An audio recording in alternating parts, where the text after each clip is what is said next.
Secret Menu Podcast with your hosts, Diego Red and Money Boss. Brought to you by Rebel TV, the Rebel entity. Live from the West Side and worldwide.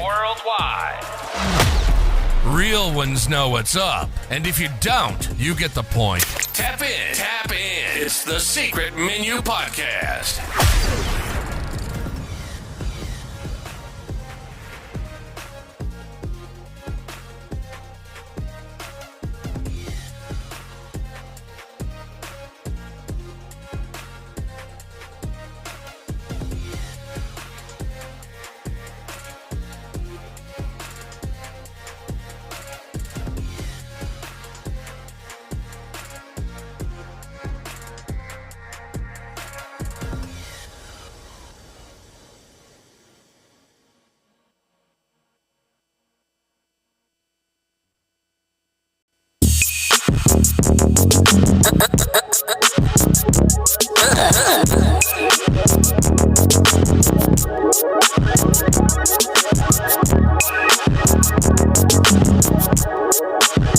This is fresh. The Secret Menu Podcast.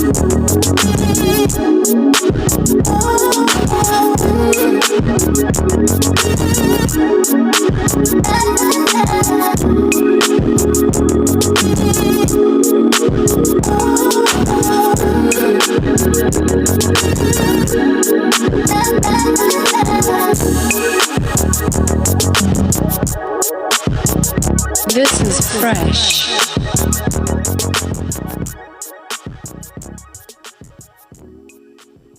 Money Boss. What's happening? What it do, man? What's going on? Just like that, we back. It's Money Making Motivation Mondays. Got a special guest. we got Boss in the building, you know what I'm saying? Boss is in the building. Boss came to town for Black Rodeo Weekend, Boss. What did you think of it? I enjoyed myself. I mean, it started slow, and it picked up. It was cool. The weekend or the rodeo started slow? The rodeo started. Yeah, them slow. niggas did. The rodeo started slow. Boss was on their ass the whole rodeo.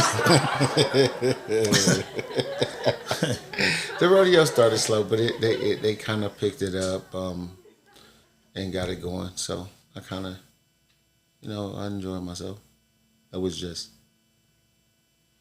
Kroger brand, like you would call it. In your words, it was Kroger But brand. you did realize why. Yes. You discovered why. Yes, I did. And so They had several shows on yes, Friday Right. and a show before our show Right. Saturday. Yeah. 3 hours before our show, they had already had Which it. is the one we went to is the one that all the people go to. Yeah. But the city was lit. Hella motherfuckers out in cowboy boots and hats. It was. Now though, It's big. Friday night was the real hit. Yeah. Saturday night Was- was Mariposa. Yeah. After party wise. Yeah. Which one of the vibes you think was? They both was kind of my vibe. They both was different, but a vibe for me in both areas. Friday night was a lot more mature, a lot more older people, and the music was different. Music was different. The music was There was a little more. There was a little more early 80, 90. Yeah. It's crazy though, blues, because Southern soul. Lil Sis said she like Friday night. More than Saturday night. Right. She the youngest motherfucker though. Yeah. She like that. She's like, oh, that motherfucker, that's the one. Yeah. I guess because if you ain't been there, it seemed big. Big, right. Like, you know what I'm saying? It seemed like you in a big ass. We've been so many places. That shit ain't nothing to us. Right. Saturday night was cool though. Saturday was cool. Saturday night. We just should have been a little more prepared ahead of time. Ahead of time, right? Got us a table. Happy birthday, Madness. He celebrated his birthday. Celebrated his birthday. He did do that. He celebrated it for real. He celebrated his ass off. That boy was having a good time. Yes, yeah. He was outside. The boss is in the building. Pamela Lily's in the house. She says, "Oh shit, y'all in the same building. We is in the same building." Yes, we are. Money making motivation Mondays. Somebody else that was outside celebrating. Let's take a look at this here. Man, I'm getting old. Because Cardi B had a birthday. She's celebrating 32. Cardi B celebrating, yeah, nigga. That's what I said. Damn. Cardi B celebrated her 32nd birthday. We'll take a look at how it started and how it finished. Let's take a look.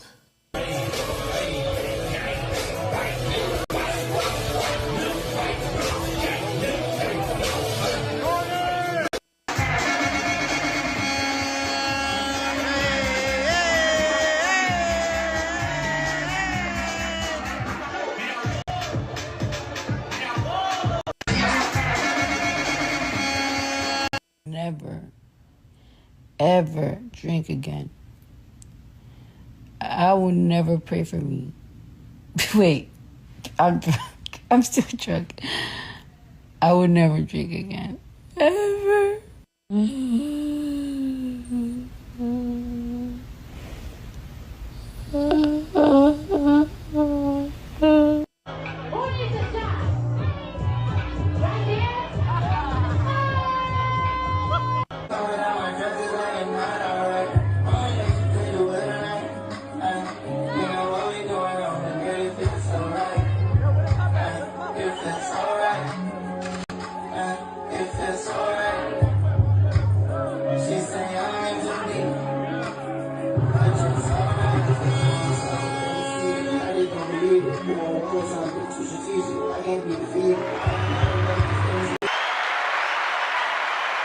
She said, "I will never pray for me." If that's Damn. that's how you supposed to do your birthday. That's how you supposed to do your birthday. Yeah, I ain't mad at her. Boss love birthdays like me. Yeah. We gonna celebrate your shit. You supposed to. That's your day. That's the only thing I really get into. No is rules. birthdays. Yeah, no Pretty rules much to that. count on your birthday. And nothing. That's why I would never be mad at nobody to do anything on their birthday. Do you have a favorite birthday? Yeah, I do. Which one? I do. I think it was my 30th birthday. We rented out Bass Lake. That was fire. We did lakefront house at Bass Lake, and I brought the city out to that motherfucker. And it was crazy. My grandma was there. My mom was there. Everybody came to that shit. That was like the most ups. That was probably like the upper echelon party for me. You know what I mean? Because I had people that I really loved and cared about. Gay in here. She said yes. Yeah, that was fire. We drove down there and party. Yeah. And drove back drunk to the motherfucker. Half of everybody did. Whew, nigga. You know what I'm saying? I don't remember what birthday it was, but the birthday I had with when me and D1 birthday shared a birthday at Frank. Not was it Frank's? Whatever that club y'all said is the club now. Frank's place. That was the one I made a video of, which was crazy. I made a video of it, so I got it all on tape. Yeah. Cat was on the tape. You know what I'm saying? In the Bentley. That was my favorite birthday. I don't even know what age I would turn. Like, I don't even be paying attention. Yeah, that was it. I just be living, you know what I'm saying? Shout out to, I think it's the Libras. Shout out to everybody with a birthday this month. Shout out to all y'all. All y'all all over. I seen this shit, boss, and this kind of threw me for a loop because this man shed tears. He said he's trying to keep from resorting back to his old ways. He's renting this house for $13 $13,500 a month. And I think it's rat infested. Let's take a look. Look at this house. I want you to see how big this house is.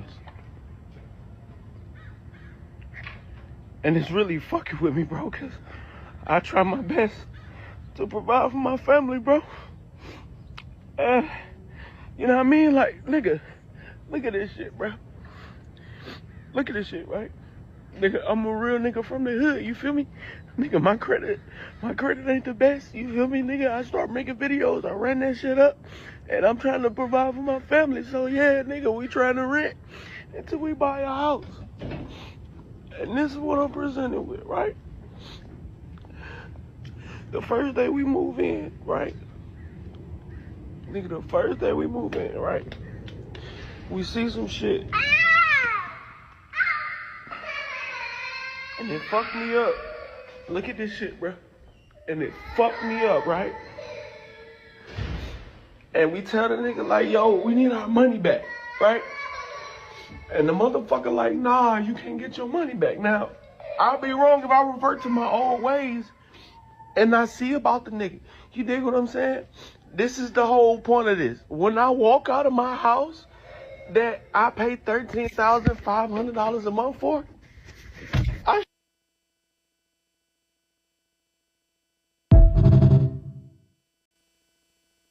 I want you to look at this house.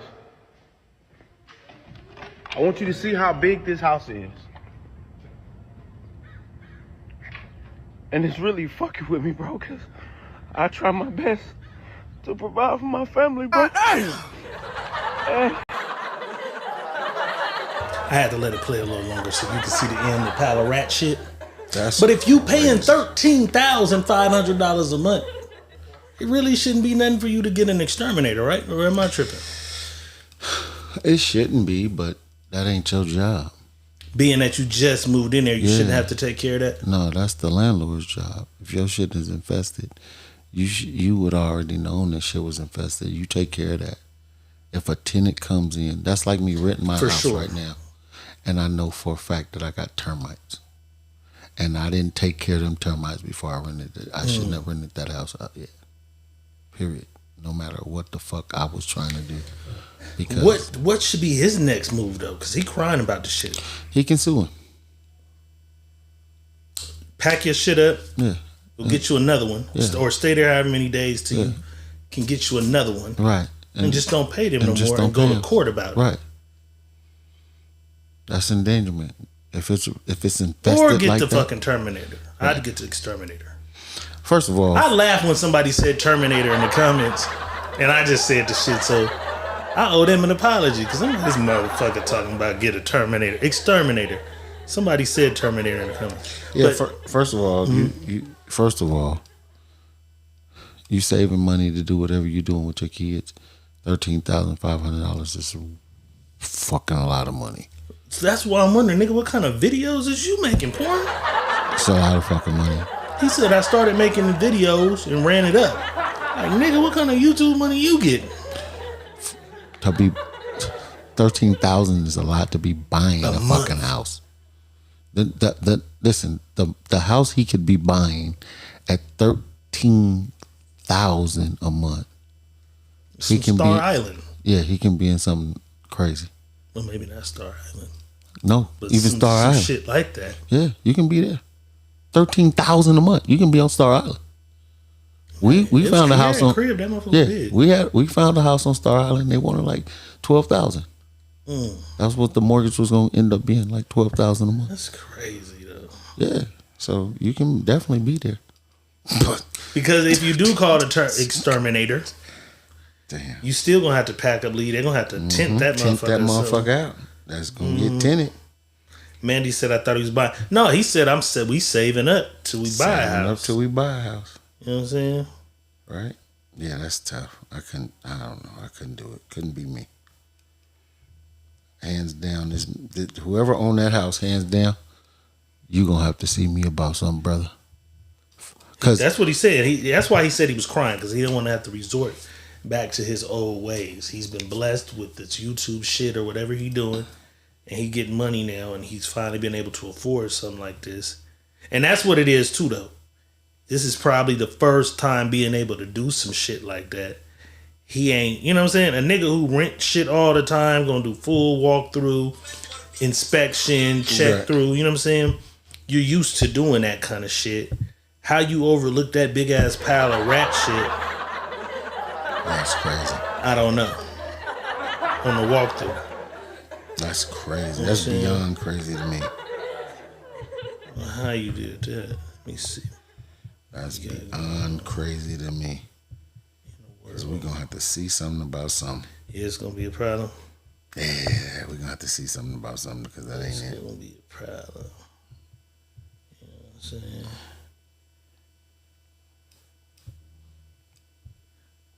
That ain't it. The title is The Future Is Now. We are living in the future. It's coming, boss. It is. It is definitely coming. Elon Musk, the owner of Tesla. What else he own? Twitter. Yeah. And a bunch of other shit. Right. SpaceX. Announced that he's almost ready to release these robots that you can have at home that do shit like household chores, etc. And they range in between $20,000 and $30,000. And here's the first look at them. With wheels. And we've made a lot of progress with Optimus. And as you can see, we started up with someone in a robot suit, sort of down, and then we've progressed dramatically year after year. So if you extrapolate this, you're really going to have something spectacular, something that anyone could own. So you could have your own personal R2-D2 C-3PO. But fundamentally, at scale, the Optimus robot, you should be able to buy an Optimus robot for, I think, probably $20,000 to $30,000 long term. So, and what can it do? It'll basically do anything you want. So it can be a teacher, babysit your kids. It can walk your dog, mow your lawn, get the groceries, just be your friend, serve drinks. Whatever you can think of, it will do. And yeah, it's going to be awesome. I think this will be the biggest product ever. Say hi. All right. What's up, bro? Heading to the right. To the right. Right. To your left. To your left. There you go, man. 2 Chainz, how you doing? What's up? Hey, buddy, how you doing, man? I'm doing good. It's nice to meet you. Nice to meet you. What's your name? I'm Optimus. Okay. My name is Tony. Tony? Yeah. Really? Yeah. Nice to meet you, Tony. Nice to meet you too, buddy. Hey, can you Awesome. can you play basketball? Can you shoot like jump shots? Maybe one day. I'll teach Can you. you? I'll teach you. Really? Yeah. Awesome. Yeah. Thank man. you, Tony. Thank you, brother. Much appreciated. All right, man. You like Balenciaga? I got an outfit for you. Really? Yeah, I got an outfit for you. Awesome. That's cool. Yeah. All right. Well, I'm about to order you. Okay. All right. I'm gonna order you, and then I'll see you in another couple months. Okay. I'll see you. I'll see you. All right. Awesome. Bye. Excuse me, personal space, please. Please don't. Hey, Optimus.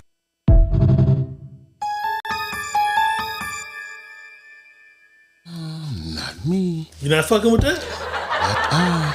I thought you'd be the first nigga I had one of them. Not I. Go get you a drink. I don't want that motherfucker. Go get the Nothing for paper. me. Take the trash out. No, Robot sir. trash goes out today. You go take the, you know what I'm saying? No, sirree, You not Bob. fucking with the robot? No, sirree, Bob. Okay, Pamela Lilly says fuck no too. Q-Wall said that motherfucker too nice. And it don't sound like a robot. It sounds like a white guy in here. Mandy says, what if you sock it in the jaw? I wouldn't try. I'm not fucking with it. I know that. That's out.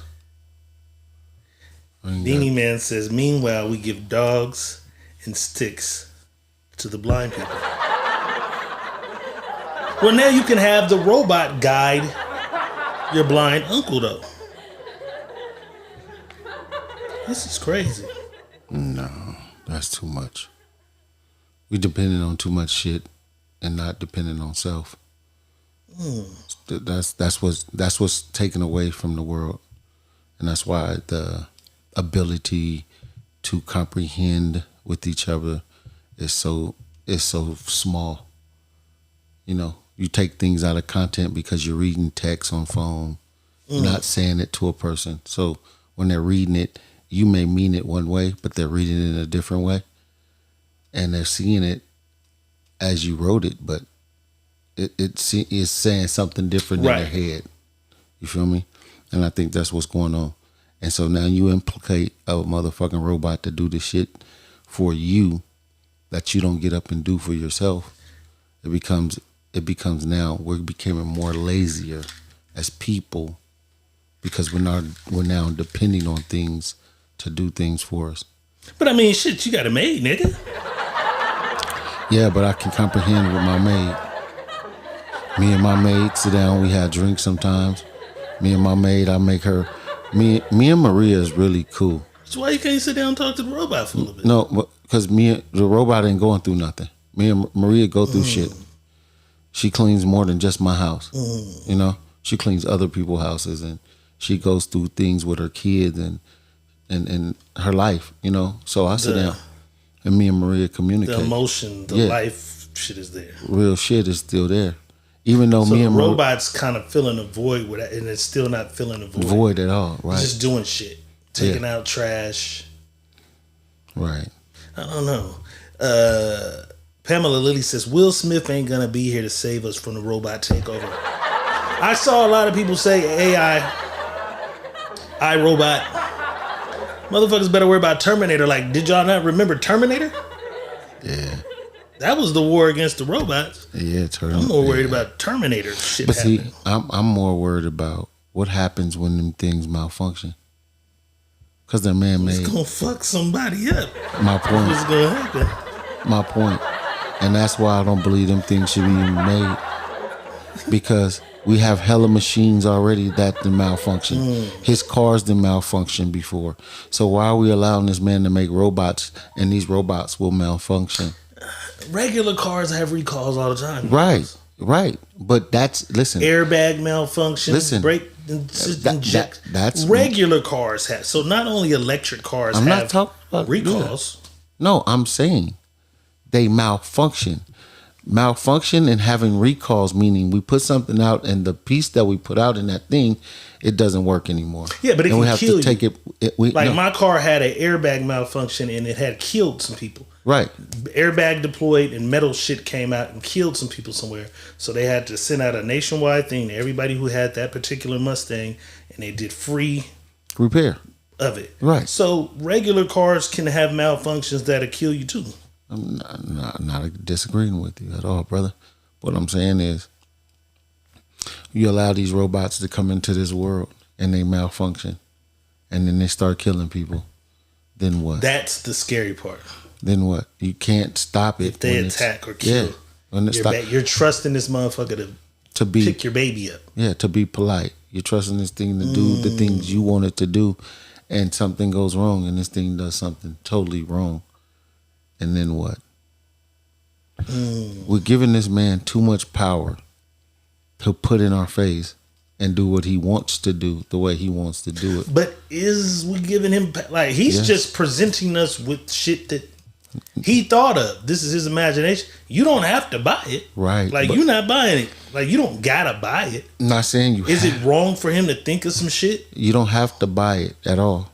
But you're putting it out into the market that shouldn't even be put out in the market at all.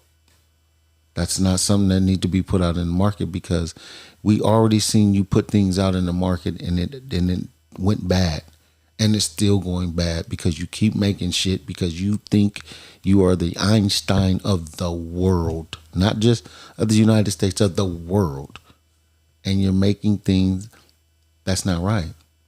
It's hurting, it's killing, It's going bad, and you don't. Just because you think of it, don't mean you need to do it. But I mean, who's to stop you from thinking of something and putting it out there? Like we would have nothing if niggas could not take their ideas out. We wouldn't have cell phone. Like we'd still have a phone that had the spinning wheel. Right. Like everything we have comes from someone's imagination. This camera that we have being a broadcast to people in different homes seemed like witchcraft at a point in time. I'm just saying, the first nigga who wanted to fly a plane, motherfuckers was like, we're not supposed to be. We're supposed to be on the ground. Now we all fly. Right. I think it's scarier in the beginning. No, I just think it could be. It could be that too. But I'm just saying, man-made machines have always failed. There's not one man-made machine that hasn't failed. Beanie Man says, why not let military use them or police? They're definitely going to have some. They probably have a whole sector of the military versions of these first. They definitely had it. Everything we get probably 7-8 years after development. So the military would definitely have these. I mean, we see them. They have one. It's just on wheels that goes into a house that might have a bomb in it to disarm bombs. Like, this is just a different version on legs that takes out trash. So I'm definitely sure they will have. Yeah, I just don't think that's something that we need. It's not productive for the world. Sarah Sexton says that's not true. We all have tons of man-made machines, like houses, air conditioning, phones, electric. Yeah, I mean, everything was an idea at some point. Yeah, I think he's speaking more on the danger of this thing constantly learning, constantly being able to, I guess, grow. Yeah. Constantly be able to take over. The more it learns the more it learns what to do, the more it can say, I don't have to listen to you no more. I don't have to do what you say. We become inferior. Bingo. Because that's kind of how it goes in the movies. You'll say, hey, robot, I told you to do this. No, the best way to do that was this. You know what I'm saying? Right. And now it begins to tell you. Because it's smarter than you are. Because it's been put all the information inside of it that can tell you more than you can. Just like your phone tells you more than you can. And you don't know that your phone is really dangerous to you because it's radioactive and you're putting it in your ear. And the more you put it in your ear, the radiation goes to your brain and it's killing cells. People don't know that because they don't tell you that. And if they do tell you it, it's in that pamphlet with 1,000 fucking. You don't read the fine print. You don't read the fine print. Sarah says, so are you guys against AI? You just came in, so you missed the clip. We just showed the release of the new Tesla robots, which do household chores and things. You'll actually get to see another clip. Boss is not fucking with him. I'm kind of on the fence. I'm always kind of on the fence with technology and shit. Boss don't fuck with it. Sorry, Sarah.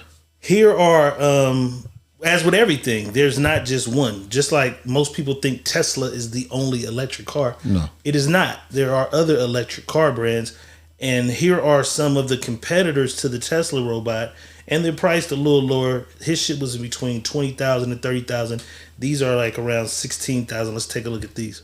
Is all in on humanoid robotics and has announced some insane developments in the last 48 hours. AGI Bot, a China-based robotics startup, just unveiled a family of 5 advanced humanoid robots directly challenging Elon Musk and Tesla's upcoming Optimus bot. Unitree showcased its new G1 humanoid robot, which is nearing mass production and comes at a price tag of only $16,000. This thing has insane whole body control. Another Chinese company, Astrobot, revealed Astrobot S1. The 2-wheel robot demo showed the humanoid doing human tasks in real time with no teleoperation. Impressively smooth based on the demo video. Now back to AGI Bot. These 5 new models are both wheeled and biped humanoid robots specifically designed for diverse tasks, from household chores to industrial operations. The flagship model, Yuanjing A2, stands 5 feet 9 inches, weighs 121 pounds, and can perform delicate tasks like needle threading. The company aims to start shipping 300 units by the end of 2024, claiming better commercialization and cost control abilities than Tesla. The robotics and AI race between the US and China is intensifying. While it's been months since Tesla unveiled its Optimus 2 prototype,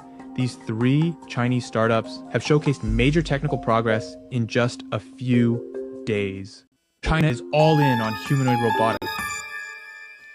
So not even the Chinese versions. You're not fucking with them either. No. Because I don't believe in my heart of hearts and me thinking I don't believe that's safe. None of that shit is safe at all.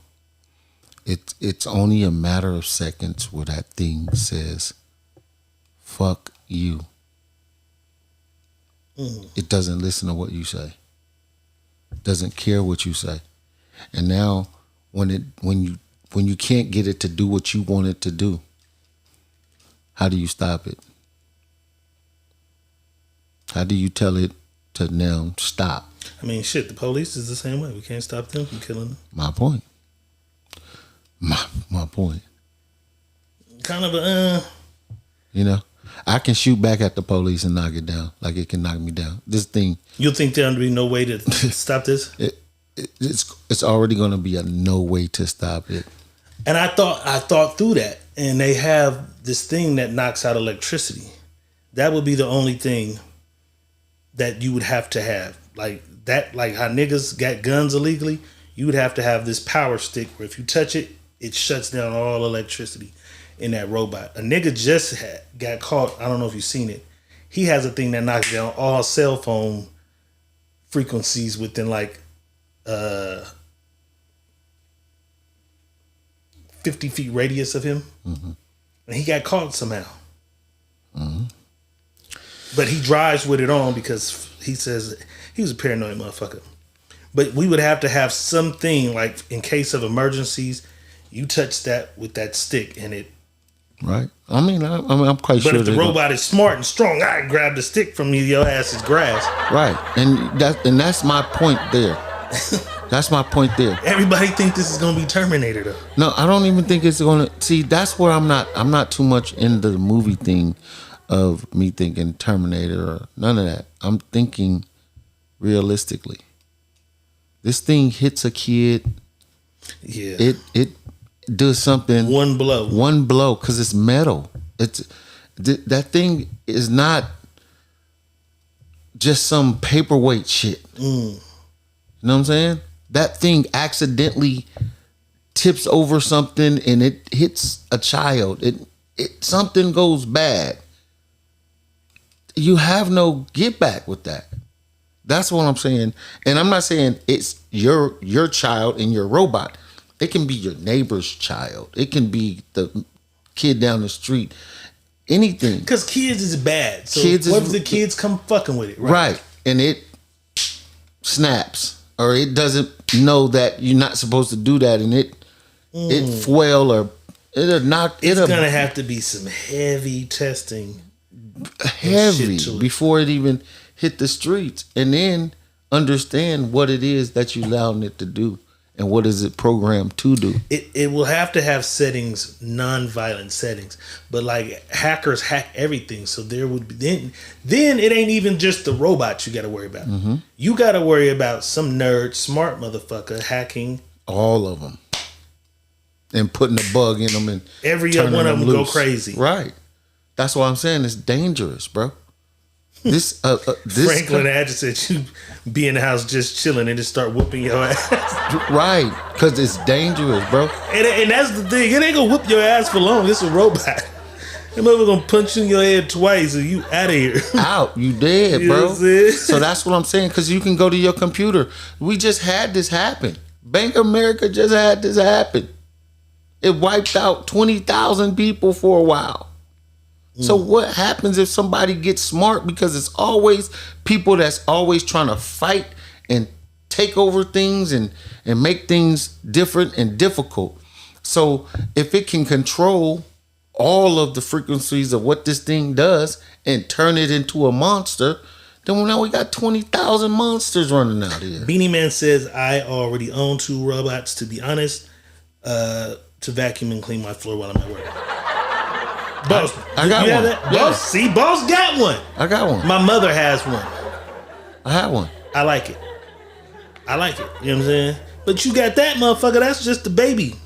Listen, and all it does is bounce off the walls and run over your carpet to clean shit. What we was cavemen. That's what we did at first. Right? It like that's what it does. It bounces off the wall. We had to evolve. We started with no wheel. One thing you guys are missing what I'm saying. I'm not against what people are now conversing to the new shit in the new wave. It's just certain things I'm not putting. The humanoid robot you don't fuck I'm not fucking with a car where you got access to shut my car off when and whenever you want to, however you want to. You can stop me on the middle of a bridge if you please, because it's electric and they can turn it off instantly. I'm not fucking with that. So now I have no control of this car for real. I have partial control, not full control. So I'm gonna shut that off when I don't want that. And I don't want no robot that somebody can accidentally get crazy and say, I got one, found out all the shit about it. Oh, it's this chip right here. If we turn this over here to do this, we can control them all. Now, I don't want that shit around me. I don't want that shit nowhere near me. I'm on the fence. I'm gonna watch. Beanie Man, I do got a cell phone. And ask everybody what I do with my cell phone. They can barely get in touch with me. This motherfucker don't ring. Sometimes I don't. This ain't my life, bro. Cell phone ain't my life. I'm not afraid of the robots. I love the cars, but see, I'm the nigga who says take me to Mars. I'm down to go with SpaceX. You know what I'm saying? I'm down to go see what the fuck another planet like. So I'm just in a different space. My nigga Franklin had to say, man, fuck them most of y'all say fuck these robots. So I see where most people are on the robots. I'm just not totally against the robots. Even though I watched all the fucked up shit with the robots and I kind of know, but that's fictitious dangers. That is a possibility. It hasn't happened yet. No, it hasn't. But listen, we say it hasn't happened, but when that self-driving car started taking off and they started crashing into shit, that happened. And so he had to recall that shit and go back in there and fix it. So it's going to be problems. There's not one machine that's ever been man-made that hasn't fucked up. Right. But so that's what I'm saying. my point. That's where I'm at with it, though. What makes this so much different? Well, I guess you said because it can fuck up. But microwaves fucked up in the beginning. It blew up. Microwaves fucked up. They blew up. Yeah. Now microwaves are just part of normal fucking life. A lot of kids don't even know what the fuck an oven is. They only know microwave. They are. When they were new, people didn't fuck with that motherfucker. TVs used to have a big ass back. Now they're flat. Everything has to be evolved and made better. You know what I'm saying? Mm-hmm. Franklin Hatch says we ain't gonna be able to do nothing. It's gonna tell on us. What if you got a pop a nigga? Leave your robot at home. Why the fuck would you take your robot to take you? Have the robot pop the nigga. Then could they charge you if you told your robot to home the mother? But you just said that the robot's gonna be nonviolent. But I'm just saying he threw me somewhere else because he's saying now the robot will tell if you had to pop a nigga. You know, well, it's probably gonna video record because all Teslas record even when they park. Right. Never do a crime if you don't know that. Never do a crime in the vicinity of a Tesla because they all film, even when they're parked and sitting still. They film. So yeah, that motherfucker's definitely gonna film. Heather Marie, it's crazy that you say that. I wanted to talk about that, but it's such a touchy subject. I'm not gonna talk about it. Sarah said something. I wanted to say something about it. What did she say? Everything we have is a robot? Yeah, everything we have was a robot. She said, God made humans, man made robots. I'm not going to say that. Because if that's the case, then the robots, we are out of control. And just think what this robot is going to do then, if that's what you're saying. We're human robots. Because we're not all living the same way. We're not all living. So they'll be good, they'll be bad, they'll be destructive. Come on. So if you're saying it that way, then you already understand exactly what I'm saying to you. They're going to go and it's going to get crazy. Because you just said right now, God made human robot. Look at all of us. All of us ain't straight and narrow. That's why we got murderers, molesters, serial killers. Heather Marie says man is imperfect, thus so is our creations.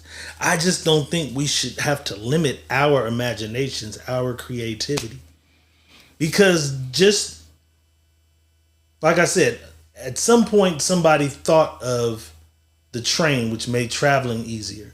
There was a time where we walked everywhere until we rode a horse. Someone innovated the wheel. We had carriages, which made shit better. Someone thought of a car. Most people thought the people who thought of all the things that we have now were crazy in the beginning. The high-speed rail train is coming where you can go from Las Vegas to LA in an hour. You know what I'm saying? Don Moore's in the house. Damn, we didn't get none of y'all no shout-outs. We'll do no intro. We're going to do it right now, though. That nigga just made me think of that.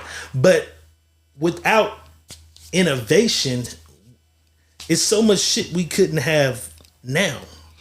I'm not saying that. I'm not against that innovation. I'm against. Because you have solar? Yeah, I have solar. What's your? Is it? It's a big. You difference. prefer it? It's a big difference. You in prefer my view. having it over regular electrical AC power? I'm not gonna say I prefer it because if you don't have enough panels, you're not getting the full effect of what that thing can do for you. But it's only for the summertime. Because what if you got gas? If your house is gas, which most of us, our house is gas. Mm-hmm. We have gas stoves. You got a gas stove. You got your heater is gas. Your hot water tank is gas. So it doesn't do anything for that. It's only for the lights, the plugs, the AC. That's it. But and how much money you think is it saving you a year? Depending on how many panels you have, it can save you a lot. But if you just got some panels and you're using a lot of AC still, and it's not giving you a lot of, your panels are not giving you a lot of energy, you're going to have a fucking true up bill at the end of the year. That's going to be like, that's what Kimberly just said. So kick my ass with the true up. What the fuck is a true up? Your wattage that you went over, they're charging you for that. What do you mean that you went over? Because you're going to go over wattage. You only your panels only give you so many wattage. So when you used all the solar energy you have, it kicks back into regular PG&E? No, okay. Or they start supplying your. So if you use all the energy in your solar, right? So when there's no energy in your solar, you're using just regular PG&E. They made some shit up, guys. That's crazy. And so that PG&E is probably more than if you just had regular PG&E. They done made some shit up. So people don't understand that the true up bill at the end of the day be at the end of the year be $35,000, $45,000, $5,000. That's crazy. Yeah. That's what happens. So that's what I tell people. You got to have a lot of panels. Because a lot of panels give you a lot of energy. Where you can run your AC all fucking summer, no problem. Because you got enough panels that's bringing in enough energy for your house to be ran that way. And then they'll buy your energy. They buy it. PG&E buy it. Right, because I've seen that. But that's why I'm telling people you have to have enough panels. And not only have enough panels, you have to keep them bastards clean. So it can get the energy it needs. So if they dusty, don't take in the same. They don't take in the same. So it's all a game. It's all a game. You just got to know how to play it. The whole world is going into this new shit, man. It's all changing. And you got to think, because there's a kid being born today that will only know Tesla, this robot, solar, the internet. He going to be a Jetson. Pretty much. And we've seen all this shit on the Jetsons. This is what's happening. The next stage is the flying car because they got one right But you now. said you buy one of those. I would. You'd fuck with the flying car. I would. Not the robot. Because I don't have to be 30 feet in the sky. I can be 6 feet in the air going right across everybody. I can be 8 feet in the air going right past that's everybody. crazy because if that motherfucker malfunction at 30 feet up, you're dead. You're in trouble. You're dead. My point. So, yeah, it's certain things. It's certain things that you can. Like I said, I'm not against all of it. All of it. I'm against a lot of it, but I'm not against all of it. I can see me in shit. My car can get up off the ground while y'all trying to. 180 is packed going around the curve. That 180 pack going to the 41 or that 180 pack going to the 99, I'm lifting up on y'all ass and going right past y'all out of there. Let's do this since I don't know. Every time we do a new setup, I just have a brain fart. Just like that, we back. Secret Million Podcast. It is Monday, man. Let me give y'all some shout outs because I acted like y'all wasn't even here. Franklin Hatchett is in the house. Flawless of the West Coast Dream Team is in the house. Heather Marie's in the house. Q Ball is in the building. Kimberly Williams is in the house. Don Moore is in the house. Anthony Anderson is in here. Who am I missing? I seen some people. Wandy. Sarah Sexton. Wandy is in the building for sure. We did see her.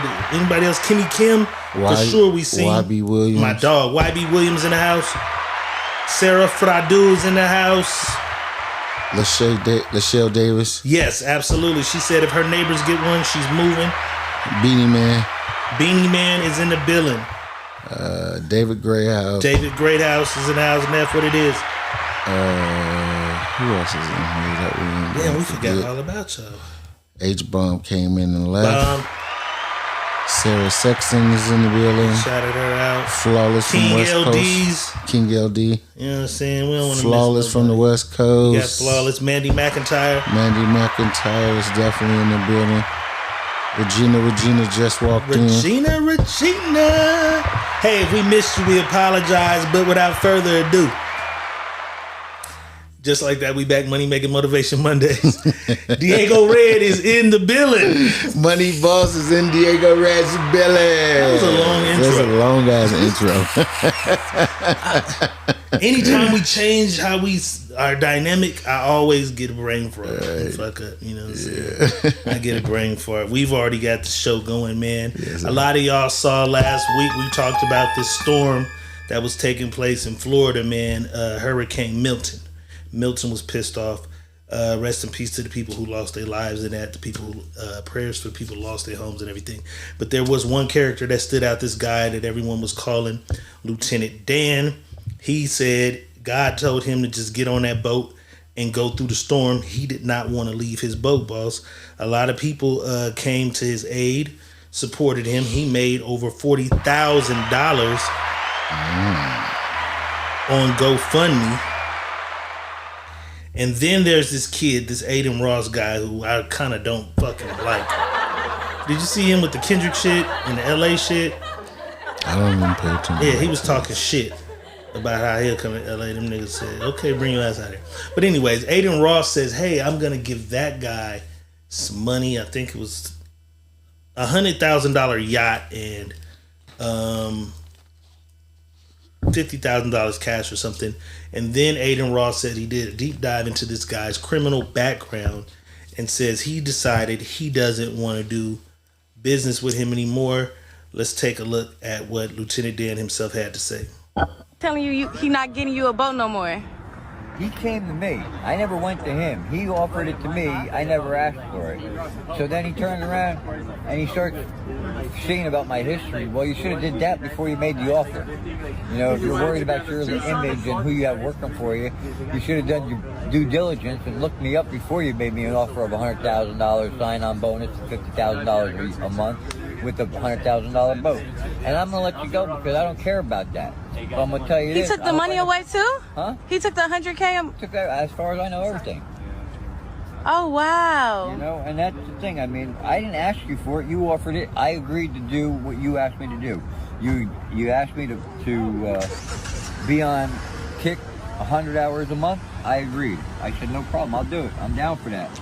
We agreed, and then all of a sudden, next thing I see her and see on the internet is how you're disgusted with my history and that deal is done. So what about your history that disgusts him so bad? Because we all got a history. Nobody closet clean. I went to prison. I did jail time. But I had to tell you point blank, God to my soul, I'm innocent of all the charges. I was charged with battery on a law enforcement officer. He said I punched him in the nose. I never even saw the cop. He beat the hell out of me from behind. And then I went to prison for a year and a day on a battery on a Leo charge. And I never even saw him. But the thing is this, is where karma and God are real.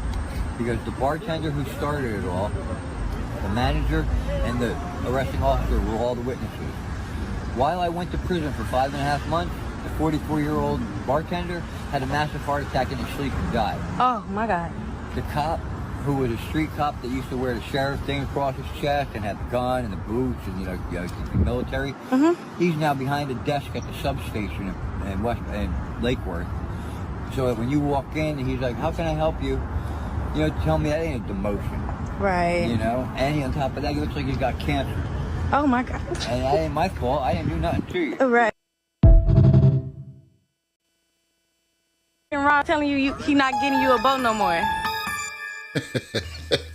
Anthony Anderson says, I agree with Dan on everything except the ketchup on them eggs. I fuck with the ketchup you on do? the eggs. You damn right.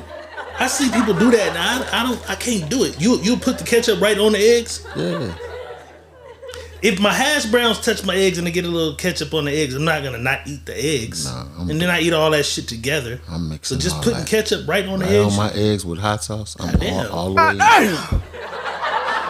They can't be cheesy eggs though. If they're cheesy eggs. No ketchup on cheesy eggs. No ketchup on cheesy eggs. Okay. No. In the comments, do you put ketchup on your motherfucking egg? We'll take a consensus while we do this. What you think about Aiden Ross? I don't offering know. Something and taking it back. I don't know the kid, and I'm not here to bash him about whatever. Just principle but wise. Principle wise, you're not a man. A man stands on what he say. If you offered this to this man, don't find a way to cop out and not do it because you're trying to get streams and looks and likes on YouTube. Be a man about what you own, bro. You ran to that man didn't run to you. When you run to that man and why you didn't say before you even offered him anything, like he said, why you didn't do your due diligence on him? Find out who he is, what he owned, what he did, and what you don't like about it. So before you open your mouth and stick your foot in it, you wouldn't have had to do this. And now you look like a peon because you did something, and then you try to make it seem like, oh, he was this super bad guy. When you went to the super bad guy. Well, Dan did have a lot of motherfucking mugshots. Here's a collection of Dan's. I don't know the charges of all these. That looks like a double.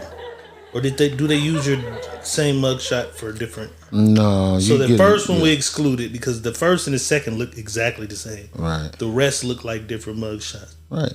And you get, but when you're homeless and shit, you going to jail.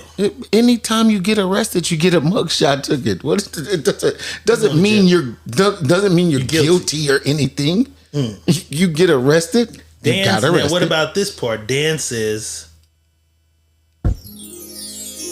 he was innocent every time, and the motherfuckers who falsely accused him have met their karma every time.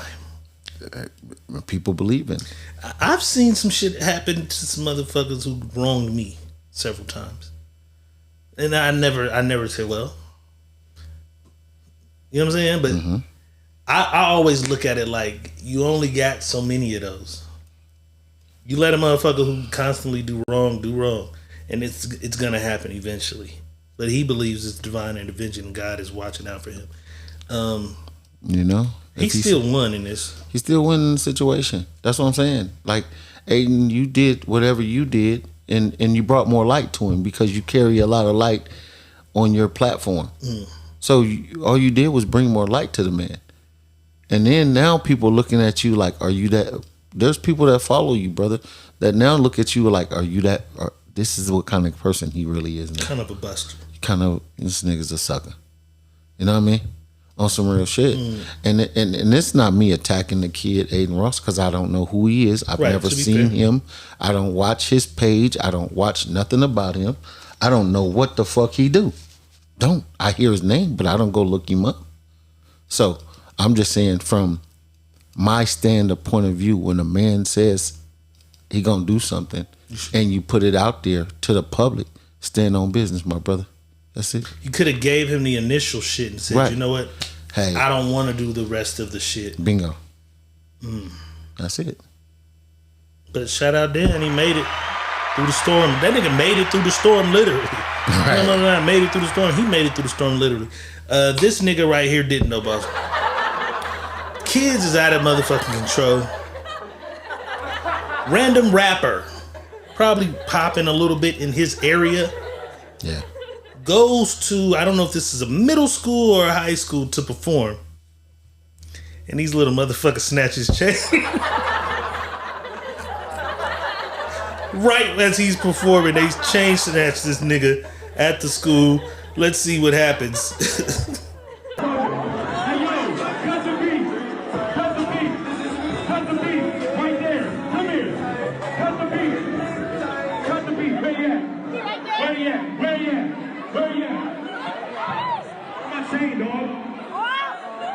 What you running for? Cause what? So you just snatched? Where the principal at, yo? Right here, call the police.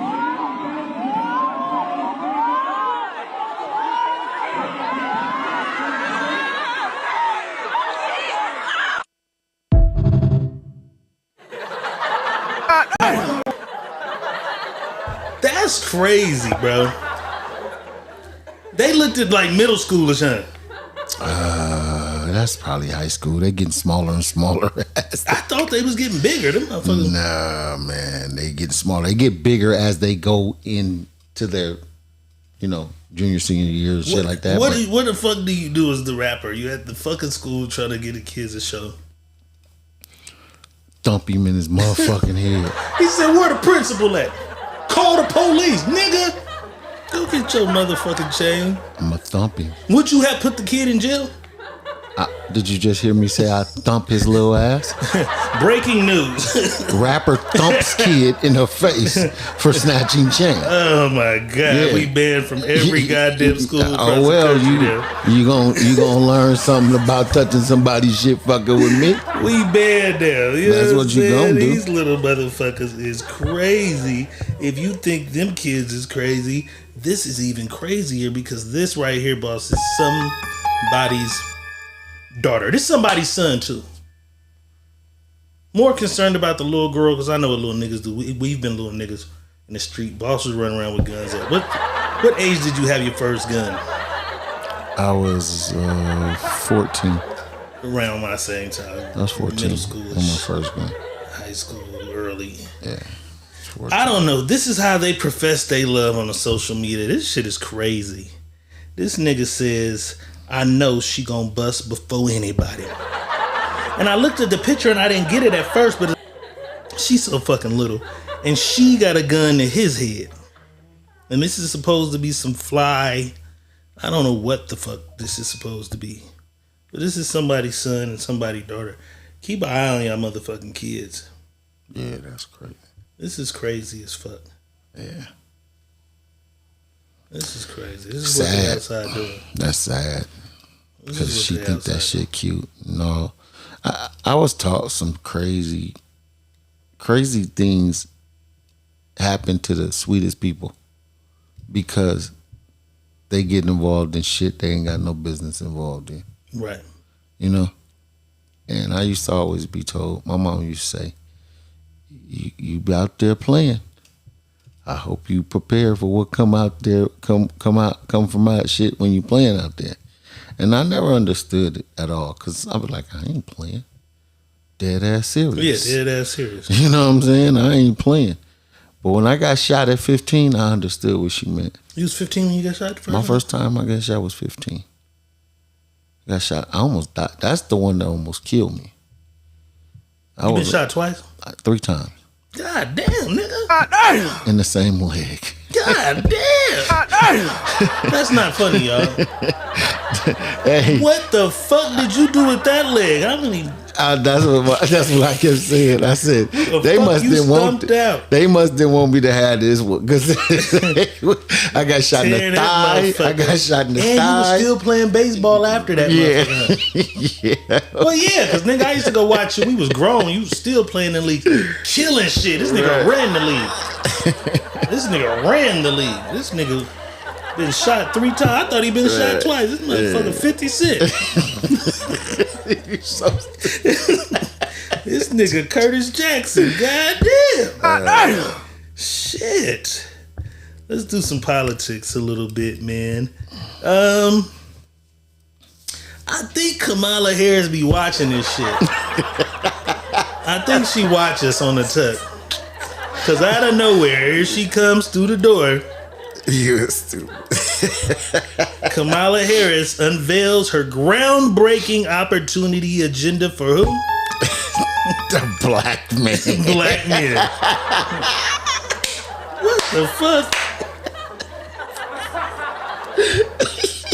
She gotta have a team of motherfuckers who just scour the internet like, well, what are they saying we don't do?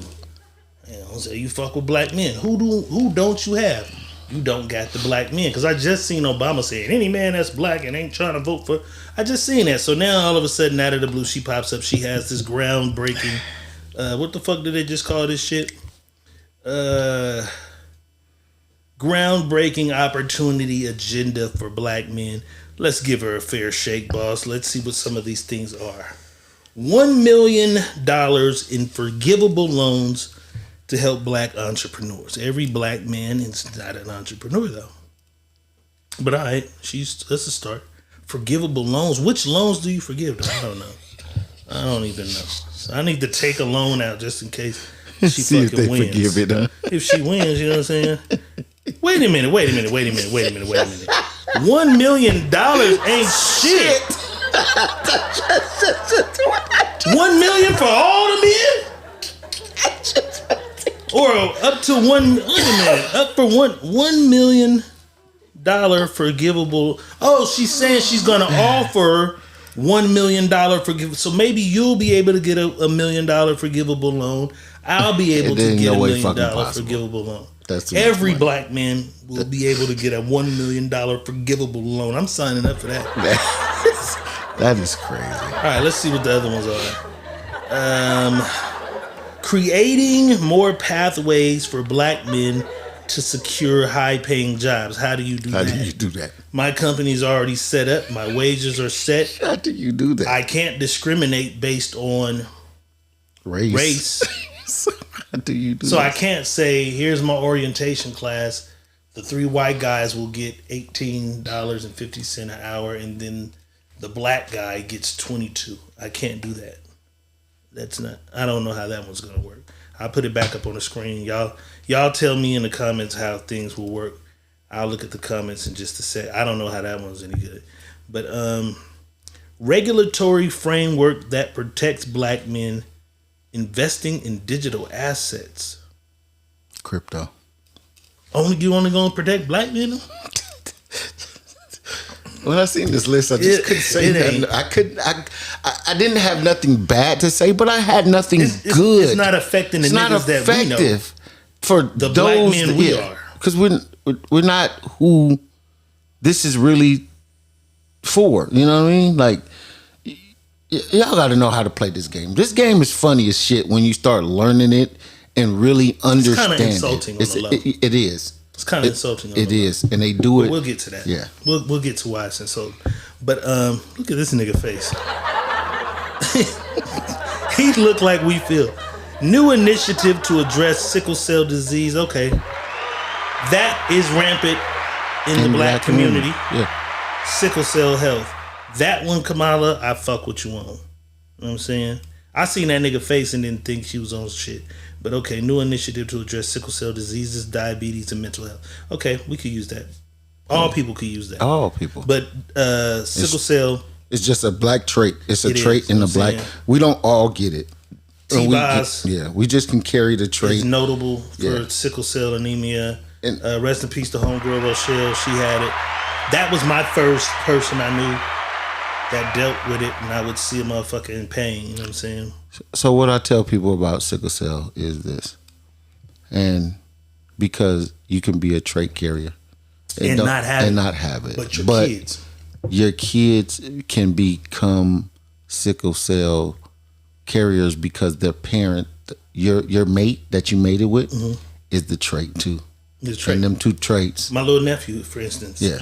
Them two traits will. The doctor said he gotta watch who he fuck with because his kid could have it. Bingo. Because he don't have it. Yeah, but because his kid could. Yeah, because of the trait. So you can have a trait, your girl have a trait, you guys mix, the baby has it. You know what I mean? That's how. And a lot of us never know. And because we don't check. And so if that's what she's saying, she's saying that's where everybody should understand. Okay, if she's saying that, that means every time we go, that's something we should be always checked for. If I have the trait, if I don't have the trait, and move forward. Definitely. So shout out, come out, you got one. Sickle cell, diabetes, and mental abuse, mental health issues. Okay, what's this one? Advocating for the legalization of marijuana. Is that right? After all these niggas you put in jail. Because that was my main problem with her, and a lot of people say she didn't do that. Yes, she did. You know what I'm saying? Yeah. She was a DA. A lot of people went to prison behind marijuana-related crimes, and she pushed the line on that. So now she's saying she's going to advocate for the legalized. It's already. I live in Las Vegas. It's legal. Than a motherfucker here. I guess it's legal in California in most places. Yeah. I guess she just. I mean, go ahead. I ain't gonna say what she. Black men smoke weed though, so I guess. This is what someone had to say. So, you're running on the promise to fix the problems that you and your party created in the first place, and won't fix now while you have the power to help fix them. Right. Got it. It's kind of crazy because you're in office now. And I told y'all this. You're in office now. Not only that she's in the office right now, she is right now active president. Right now. By law, she should be active president as we speak right now. Because Joe wasn't doing too well. Because when they said Joe wasn't competent enough to run again for president. So if he's incompetent to run again for president, how is he competent to be the president still today? Doesn't make sense. But Sheena says we're still under Trump's tax plan until 2025. 2025 is here. And the tax plan didn't really bother me. I'm gonna keep it a buck. It didn't really, like, the amount I had to pay in taxes is, you got to talk to boss and his tax bracket. Yeah. To see if were your taxes fucked up because Trump was in office. My taxes was because I'm not in the Mega Millions bracket, and I'm not in the under 400,000 bracket. You know what I mean? So I'm in the catch-22 bracket. So I got to learn how to. Stuck like Chuck. I was kind of stuck and had to learn how to maneuver it in a certain type of way. But nah, I mean, I don't think so. I don't think I was affected. And people be saying that it's Trump's tax whatever. Well, if we go listen to Obama said he did all that. That's what Uninterested just said. Her taxes was fucked up from him. They said it was Obama, and Obama said he gave Trump this shit, and Trump hand over what he had over to Biden. So I don't know how Trump only had 4 years in office. He didn't have 8 years. Obama had 8. Obama had 8. Obama gave all this to Trump. He said it out of his mouth. Y'all had a good economy? That was my economy. So if we had a good economy based on Obama saying it was his economy, then them was his taxes too. So we can't, we're in the catch-22. And I'm going to keep saying this, guys. If you guys don't really understand how this game is being played, don't pay attention to media too much. Get up under some people that understands the game. and what the game is really meant to be for who it's meant to be. That's just it. Some of us, we talking about shit that don't matter. Some of us don't even make enough money to even be talked about. Me. You know what I mean? We don't make enough to even care about that shit. You know what I mean? Like, who cares about, the kids taxing this, that taxing that? That shit don't bother you. It really don't. I think a lot of people just see that shit and they regurgitate it. That's it. As a reason to fight for who they already decided they're going for. I don't think, like most people probably can't be swayed to say, oh yeah? He's going to do that? Let me look into that. You know what? I decided I'm going with him. Oh yeah? She's going to do that? Oh yeah? Let me research that. I think most people have already decided which way they're going. And there's nothing any of us can say to change our mind. Period. And it's a proven fact. When people are telling you vote because they're black, there's your fact right there. Right. You're not telling me to vote because what she's saying to me is right for my family. We almost had to fuck a black nigga up at the club. You telling me? Give a fuck about you being black? You telling me? You telling me to do it because she black? That nigga was drunk and said, "Fuck y'all niggas." What niggas? That nigga was gonna get her. He never said nothing else though. Fuck y'all niggas. What niggas is he talking about? Us? Bro, he never said nothing else. Bro, I pulled you. I said, nigga, I'm a president of a motorcycle club, nigga. You know what type of shit I gotta go through when I'm at motorcycle furniture. You know the shit I see. Boss was finna poke the shit out there. Boy, nigga. He didn't even know it was coming. Boy, you looked over here. Look one more time, and I got something for you, player. Boss was finna poke the nigga. I got something for you. I was finna hit him with the glasses and be all bad. Turn away, homie. These motherfucking real cowboys at a real bar fight. This motherfucker. Oh my God. Turn away. All right, we can't do one without the other. Yeah. Trump. Now this is kind of crazy. Trump says he'll bring back the Alien Enemy Act of 1798. And here is what that means. What the fuck is the Enemy Alien Act? The Enemy Alien Act is, it gives the president the authority to detain, deport, not only citizens from countries with the U.S., which the U.S. is at war with. I guess. If, long story short, because I'm trying to read this shit and it's little. It's a powerful act. You couldn't pass something like that today. Today they're politically correct. So what it means is if we get into it with Korea, and technically are at war with Korea, he can deport any Korean back to Korea. That's here. All right. To be clear, let me put that back on the screen. The authority to detain, deport. Can you see that? You took it off screen. It's back. Because you see where that button is right there? It says Foreign Enemy Act, one of the 4 aliens, and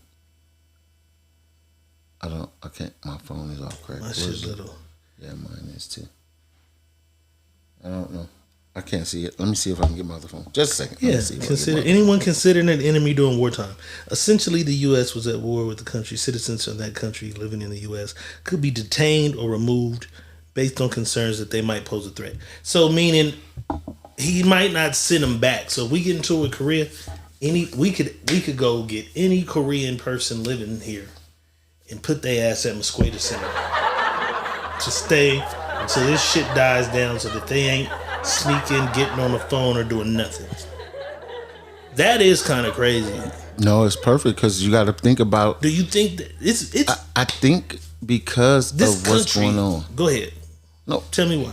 I think because of what's going on, we are allowing a lot of people to enter to this country, and I know it's for asylum and all that, but the men, they're sending more men over here than women and kids. These are men. Mm-hmm. And if anything goes wrong, because we never had war on our soil. You know what I mean? Mm-hmm. We never had war on our soil. But if something goes wrong and we go into, they're here already. Right, but understand this. My Korean neighbor has been here 39 years. Right. Is it fair to just I wake up leaving for work and they're the army truck out here and they taking my neighbor who's 64 and his wife out of the house they've been here 30 some years and they're taking him and I'm like, where y'all going with them? What they do? It's the Safety Act or whatever it is. Right. And they have to go stay at this place until the war is over. Just because they are of the same country that we're at war with. Or are they just a casualty of war? It's a casualty of war. That's what Anthony Anderson said. Yeah, that's what happens. It's just casualty of war. Because you can be... Listen, you can that's be... easy for us because we have no identity because they took us. We can be... Listen, even anybody that comes here, right, from anywhere else, you can still have love for your country from where you're from. You can. But you just... a lot of people have been here 30, 40 years and they love this motherfucker too. I'm not saying they don't. Because technically, if you really think about it, technically, nobody is from this motherfucker. If you're Mexican, your descendants are from Mexico. But it's niggas that's from here. That was technically, but these niggas haven't done their due diligence to figure out are they of the native people who were here. And it's not even that they're native. But okay, I don't want to go. That's what I'm saying. But as the story's told, right. We're from Africa too. Yeah, we are. But you got to also understand this, that the way this shit was set up, we settled all over the place. Africans went and settled all over the place. It wasn't just, you know what I mean? Boof, they was in Africa. They went and settled all over the place. Yeah, Sarah, he's never done it, but he's saying if he's elected this time, he's bringing it back. That's the whole point. He says he's bringing that back. Because we got a lot of shit going on. We got a lot of shit going on with a bunch of countries over the American dollar. Yeah. So it's not that hard for him to put that into play and then say... We just got to be careful what's going on and pay attention. And that's why I tell you guys, really spend more time understanding what's happening in the world instead of just hearing people regurgitate shit and you just saying the same thing behind them. You know, I think a lot of us need to sit back and really look at the things that they're saying and then really analyze, does that affect me? Will I be affected by it? You know what I'm saying? Because I'm going to tell you this. Right, because that really don't. But Right. like I said, what if me and my neighbors is cool and my neighbor's dad, like I said, he been here 39 years. Right. And they just take them out of their house. No, I feel you. I'm just saying. It would affect me in a way of seeing that. My kids, because what if my kids play with the neighbor kids and they're Korean? And then their little friends are, they gone. They at the motherfucking concentration camp. See? Right, but it does affect everyone kind of around. Randomly, you know? In a way. So if that's their situation. Yeah, I just like I said, I want everybody to think for themselves and don't let people think for you. Because a lot of y'all are thinking way above your tax bracket. I swear. Some of y'all. And it's just truthfully, and I'm gonna be honest with y'all. Half of y'all will never own any property. You won't own shit, and so more than half. Yeah. Well, let's say more than half. More than that. A lot of people that get in a 30-year loan die after 24 years of paying it off. Right. A lot of people will never own. I'm just saying will never own. They won't even have that experience to where they were able to buy. So what I'm saying to you guys is really pay attention to what's being said to you and see if it affects you. Because you're going to vote for things that you're hearing that has no effect on you or no effect for you. And you get yourself caught up in listening to all this bullshit. And that's why I say you got to understand the game that you're playing. Sarah, you are incorrect. This is West Side Fresno forever. She said if you lived on the West Side for 5 years but grew up on the North Side for 30 years, I'm sorry, you're not from the West Side. Listen, the key is to get out of the trenches.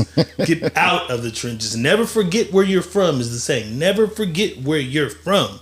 But the key is not, I'm not just staying right there on Modoc and Dunn to prove to niggas that I'm from the West Side. Like, what the fuck? No, as soon as the fuck my mama could get us out the projects, we was out of there. Out of there. You know what I'm saying? Jonathan Davis and Alice, my nigga Trouble, what he do? All right, boss, let's fuck around. Dr. Real's a little different. It's about that goddamn time. Is you ready? Yeah, that's all the Trump we had.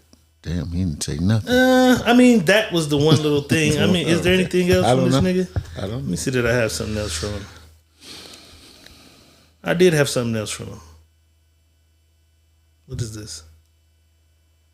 Okay. Because we can do some Trump. Yeah. Now, we'll do some more Trump first. Because this is kind of crazy. The third Trump assassination attempt stopped as an armed man was arrested outside of the Coachella rally, right?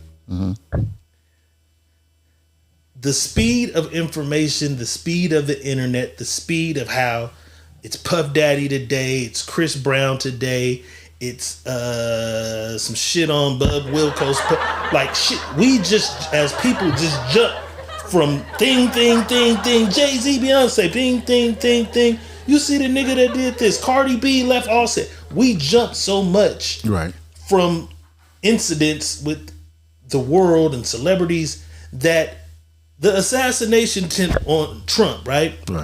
It don't even seem like shit. We talked about that shit today.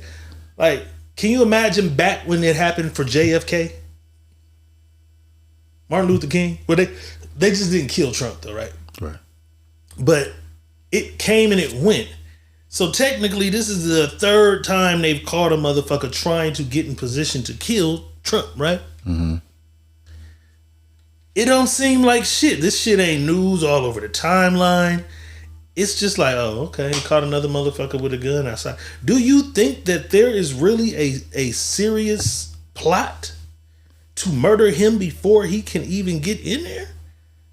I don't think we taking it serious enough. I don't think because we all think it's a bunch of bullshit how they are being blown, and it's all publicity stunts. That's what we are. That's how we are as people. Oh, he's pulling a publicity stunt. Oh, this is that and this and that. So okay, that's what it is. But then we have to think about it. How random is it to always see or always find that there's somebody with a gun close to where this man is at? Right. That's what we're not looking at. Like before when he was the president, we never heard of these things. When he was the president, we never heard of these things. But now because the agenda is set and the agenda is in play, now we're getting all these random guys with guns. Let's say they're not even shooting at him. Let's say they don't even plan on shooting this man. Well, the one shot, except the one shot, two were caught trying to set up. Yeah, but that don't seem weird to us. We're so desensitized. We just look at it like I think we wouldn't give a fuck unless he actually got hit this time, right? And I think that's the problem because we are so against people. When we get to this, is just us. When we get against you, motherfucker, we is against you. It's fuck you, nigga. We don't give a fuck. It's a motherfucker trying to kill this man, and we're not even looking at that. We don't care. We don't get. I don't like this motherfucker. That's what we at with the point. You know what I mean? They really just wish death on him, and that's crazy. How did we get to this? If someone shot him, they cheer. Yeah. I know niggas right now would cheer. I know niggas that I grew up with that would cheer. Cause this is what they preach. Fuck that orange man. Fuck this orange nigga. This orange that. This, that, and the third. But your mama didn't say that. Your daddy didn't say that. Sarah says, who cares, to be honest? Lashina says, I never seen someone ear grow back. You motherfuckers are the people we're talking about. If they murdered Trump today, you guys would probably laugh. That's what I'm saying, bro. You probably laugh at the assassination of a human being because you don't like his policies. Listen, bro, and this is the crazy thing about it. Your mama didn't. Your mama cared. Your daddy cared. Because when Jesse Jackson was running for president, guess who was in the back pocket pushing that shit forward? Donald Trump. Your mama and daddy was right there. It was all a party. When Trump, Jesse Jackson. When Jesse Jackson was running, Trump was supporting Jesse Jackson. And we get so caught up in what TV tell us and what TV say and what they preaching. Oh, this, that, and the third. I want y'all to understand this. Y'all got white friends that don't really like you, but they scared to call you a nigga in your face. And they call you a nigga every time they walk away from you. Goddamn. Y'all got white friends like that. And you get mad at a man that'll tell you how he feel about you in your face. I'm taking the motherfucker that's gonna tell me how they feel in my face, because now I know how to deal with you. Right. I don't know how to deal with a nigga that's gonna get behind my back and do something behind my back, and I don't know they're gonna do it. We are fucked up. We are. Because you see, when what's his name? When Kevin Samuels died, you saw how many fucking women applauded the death of this nigga? Bro, the death of a nigga. That's crazy. We are lost people. And that's why it affects us more than it affects anybody else. Let me tell you why. That's why we never can get our shit together. Because we so busy worried about being hateful towards somebody else that we can't put all that energy into saying, hey, I want to be a part of fixing what it is for us. Rest in peace to the Wanda lady. You know her last name, the comedian? Wanda Sykes? No. She went viral because Cat Williams went there and he had the... no, she was the radio host lady. Radio host, but she's a comedian too. Yeah, with on what's the boy name? She just passed. Yeah. And when I seen it, she passed, and I went in the comments, it was just ugly. They went crazy. Bitch, that's what you get. You fucking with Cat Williams. Yeah, bitch. That's Cat karma. Fucking with Cat. Like, god damn, this lady just died. She got kids, a family. But y'all didn't like her so much because y'all felt like she was picking at Cat. She was just joking with, you know what I'm saying? He ate her ass. I think he was having a batter. Yeah. He was having a batter, not too good of a day. Yeah, and she kind of threw a little ha out there. Yeah, and he went in. Which was funny as fuck. It was. But he went all the way. Like, I'm gonna annihilate you. And now that she passed, people are like, fuck her. Cat did, because since the Cat Williams thing, it's a whole Cat. We ride with Cat and we against whoever he don't like. So this lady dies and it's like, fuck her. You know what I'm saying? That's crazy, bro. Lashina, Congress did pass the PPP loan. Congress did that. But let me explain something to y'all, though. And a lot of people don't even understand it. The PPP loan wasn't for you niggas. It wasn't for us at all. It was not. It wasn't for us. It was for business owners. And I'm not talking about you niggas that got a LLC that ain't doing shit with. That wasn't what that was for. That was for the people that was really in serious businesses, you know? And what happened was a lot of people caught wind of it. Niggas wasn't supposed to catch wind of that. What happened was it was for the upper echelon. The upper echelon, and some people know people that's in the upper echelon. So they caught wind of it. When they caught wind of it, they said it and it trickled down. And when it trickled down, we got the effect of the PPP. Everybody keeps saying that Trump gave us the PPP. Black people did what black people do, figured some shit out. Listen, you're right. Niggas figured some shit out. That wasn't... No, it wasn't for us. But I'm going to give you the secret to this, though. Not only did it wasn't meant for us, but because he knew we were getting a part of it, he even allowed y'all to do exactly what we did. Go get the money. Go get it. It can change your family if you do right. Because he knew, they knew, it's a lot of motherfucking businesses out here that ain't gonna be businesses at all, but they got businesses signed under whatever. Y'all didn't do right. Y'all went and bought Gucci, Louis, Chanel, Hawaii, Jamaica, Miami, crab legs, shrimp boils. Y'all did all that. They didn't have any more Hennessy left. Y'all did everything. Y'all did everything but the right thing. Y'all did not once grab your family and say, "Hey, I got this 100,000. How much did you get? Hey, I got 50. How much did you get? Hey, I got 40. How much did you get? Hey, I got 35. Let's all take 10,000 of this shit and open up a family business together. Or let's go buy some family property together." Right. Didn't nobody do that, so y'all fucked that up. Trump is not coming back in office and giving y'all no money.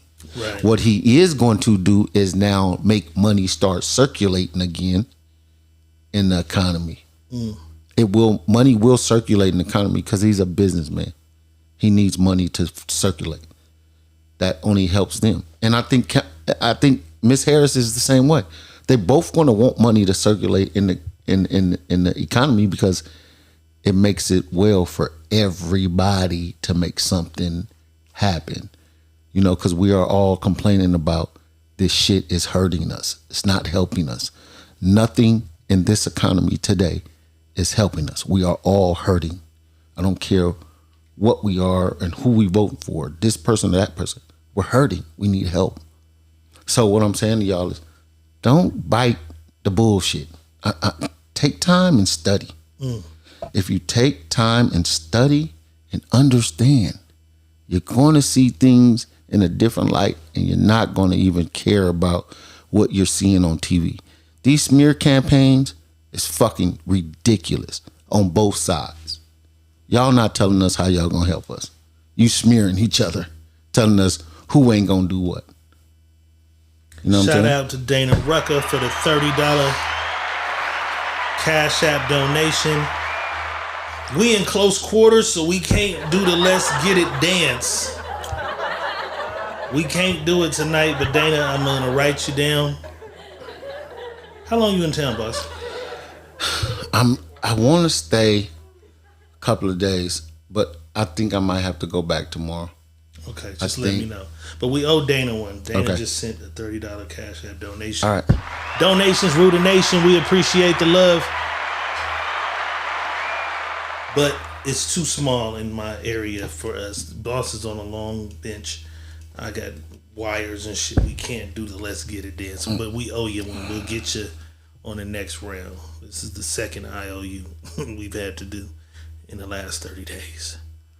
But yeah, right.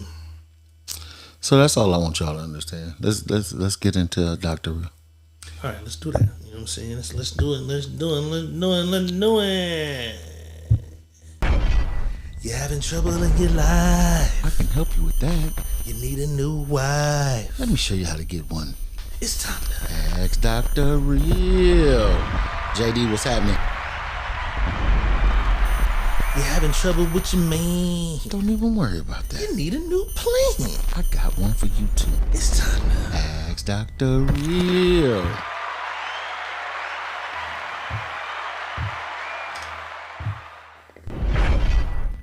Time for some Ask Dr. Real, man. Send these scenarios, stories, situations, or whatever it is you got going on in your life to my inbox, Money Boss's inbox, or the Secret Menu Podcast at gmail.com, and I assure you that you shall remain anonymous. Remain anonymous. Somebody said you had your sexy bedroom voice on earlier. I forgot to read that comment. Sexy bedroom but this is different. voice. We don't have another one to read from out of the inbox, but I saw some shit. And so what we're going to do, boss, is I need you to analyze and tell me who was wrong. You know what I'm saying? This lady, I see her every day. I follow her. Her name is, I forget her. Accountability something. You know, Queen of Accountability. Oh, Queen of Accountability. So she posted this shit. This is some shit she went through. So she saw this message posted by a young lady on the internet. Her name is blurred out because we don't want to be sued. She says that Everett tried to propose last night without a ring. Girls, out of embarrassment, I said yes. He said, I don't need an engagement ring. That my wedding ring will be great. He got called into work today, so I'm packing all of the stuff and going to my mom's. She said, you don't propose without a ring. Am I wrong? P.S. Dumb answers will get you banned. So now I remember more fondly, boss.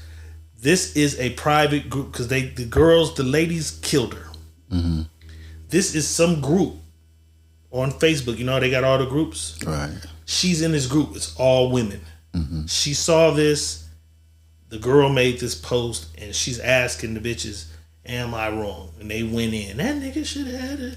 She took it, went to the girl's page, figured out who the guy was, and posted it. So she posted on her page. And someone responded, you're leaving him because he proposed without a ring. How come you didn't tell him how you felt? Why complain to a group of 7,700 strangers? Oh, that's her. That's her post. So she didn't post it. She posted all of it later. But this is her responding to the girl. Why didn't you respond to 7,700 strangers? You know what I'm saying? Right. She said, because I felt like telling the group instead of just him. Instead of him. Just know you don't have to comment. You can keep scrolling if it bothers you.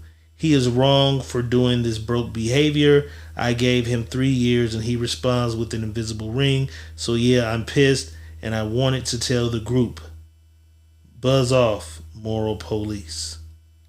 So now I got it right. So she was in the group with all the girls. It's a group with 7,000. Some of y'all probably in there. 7,700 women. And they just post a bunch of relationship shit amongst women in there. She saw that. She responded how she did. Why are you telling this group and not talking to your man? Right. But this is where it goes left. After that response, she then went to the girl's page, found who the guy was, and sent him screenshots of all the shit. The girl then deleted the post, and then she showed how the girl deleted the post. So my question is, this is a 3-part.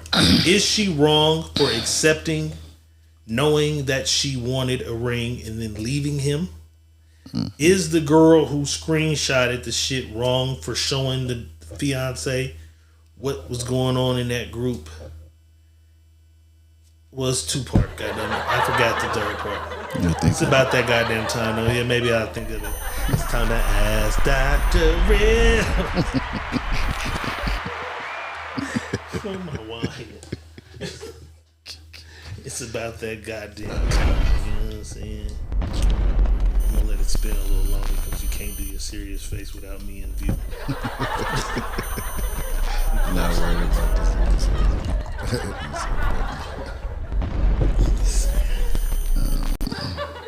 I mean, you can tackle it however you want because it ain't our typical Dr. Real. Right. You can break it down. There's 3 ways to tackle it, though. The actual girl in the engagement. Right. That accepted. The girl who responded and then got in her business. Right. And then the guy. Right. Once the girl contacted him, how, you know what I'm saying? How you react. So we can go in that order if you want. Well, let's do this first. Sweetheart, if you cared about that man and you felt some type of way before he even proposed to you, and then he did propose to you and you accepted, I think it shows no sincerity about nothing with you. If you wasn't ready to accept a proposal as a woman, you should have stood on that. He didn't have a ring and you felt like he needed a ring to propose to you. Should have stand on him having a ring and told him no. But because you did accept it and then you decided that because he didn't bring a ring to the party, that he's not worthy and he's a bum.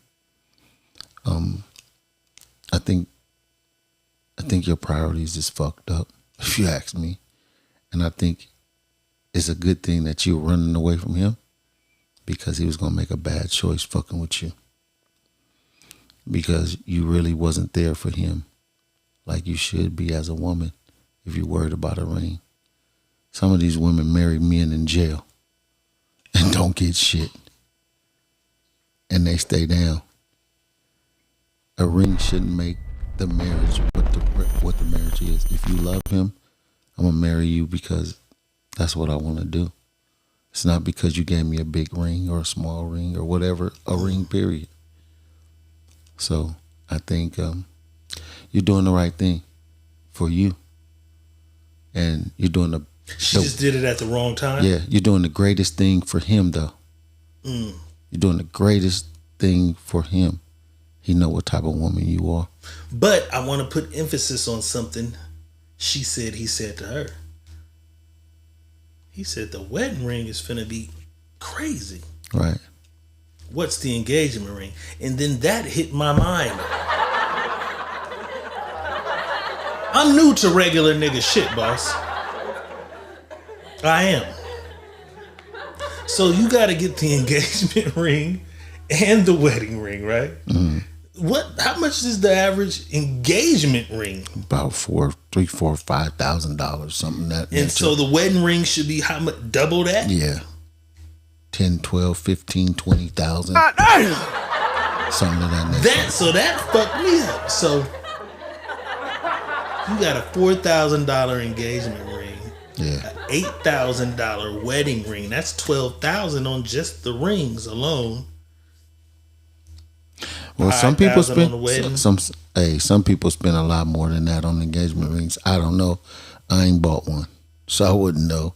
I'm just saying from what I've heard, the average. I forgot person, all about it. I'm thinking, nigga, you can't propose with the ring from the wedding. I forgot all about how this shit go.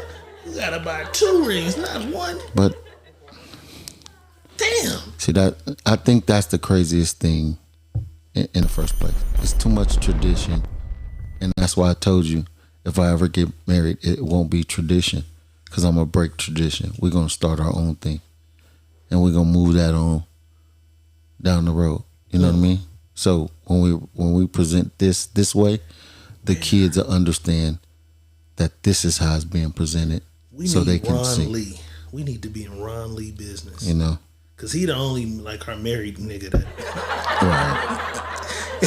He's our happily married nigga that be in here. Right. Nigga, what did you pay for your engagement and then your wedding ring?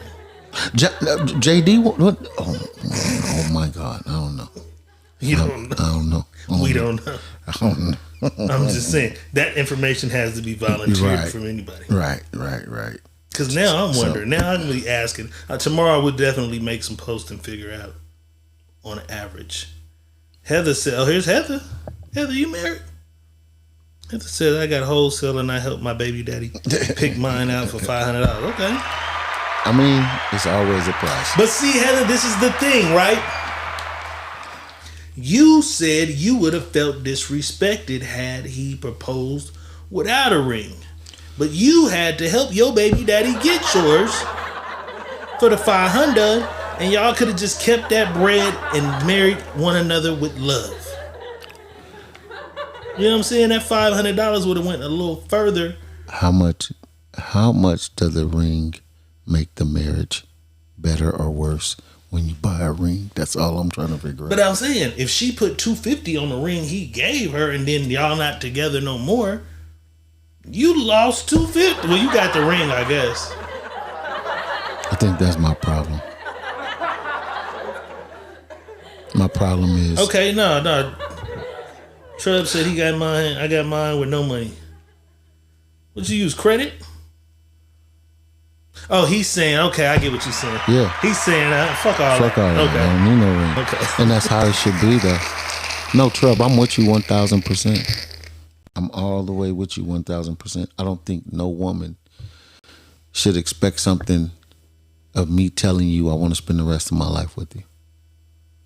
You shouldn't expect me to give you something when I come present me wanting to spend the rest of my life with you, Because what comes with me spending the rest of my life with you is me protecting you, me holding you down, me making sure you straight, me making sure we straight, me making sure everything that I can do for you that you desire, I do.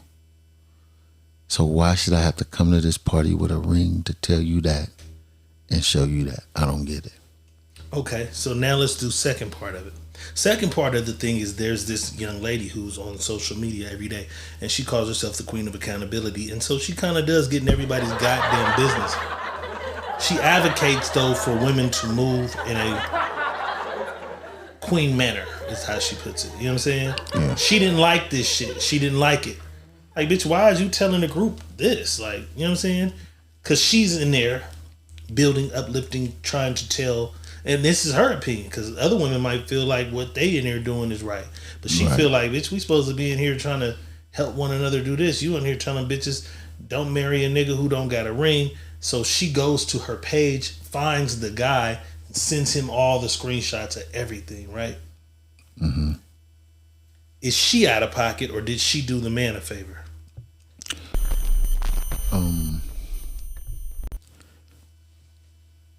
She wrong. Because that didn't have nothing to do with her. That ain't her motherfucking business. That wasn't her business. You got in somebody else's business, and then you went too far. In the first place, they be in their business to go tell this man what she did. That ain't your place. No matter how you trying to advocate or how you trying to do whatever you doing, that ain't your business. And the more you in somebody else's business, the more you fucking up whatever the fuck they got going on. Because no matter what you say to that man, if that man wanna marry this woman and be with this woman, no matter what you said or showed him, he gonna still be with that woman. So you was out of pocket for overstepping whatever you thought you were doing to help him out. You should have stayed in your place. Yeah, I kind of felt she was out of pocket when I seen it. I felt she was out of pocket. Yeah, she gonna get her just due too. Cause she blurred the names and she could have put it on her page and just let us see it with some shit going on. Mm-hmm. Like this, like I'm in this group and these bitches is doing this. Mm-hmm. That's one thing. You already kind of violating the trust of the thing, cause we have a problem with that. Right. If you're in Secret, the podcast group kind of is just memes and shit now. Right. But it was more intimate in the beginning. It was a lot of shit. And we had to tell motherfuckers, especially with Sunday service, don't take nothing out of here out there. You know what I'm saying? So she did kind of violate the code. Of what that group is supposed to be. Mm-hmm. Chastise your sister, check your sister, tell your sister, whatever. But you wasn't supposed to put that shit out there so that it ended up on Secret Media Podcast. But it did. Right. But now, the third part, the guy opens his inbox. He gets an inbox with screenshots of his fiance who he just proposed to, saying this to a group of strangers. Mm-hmm. How would you react?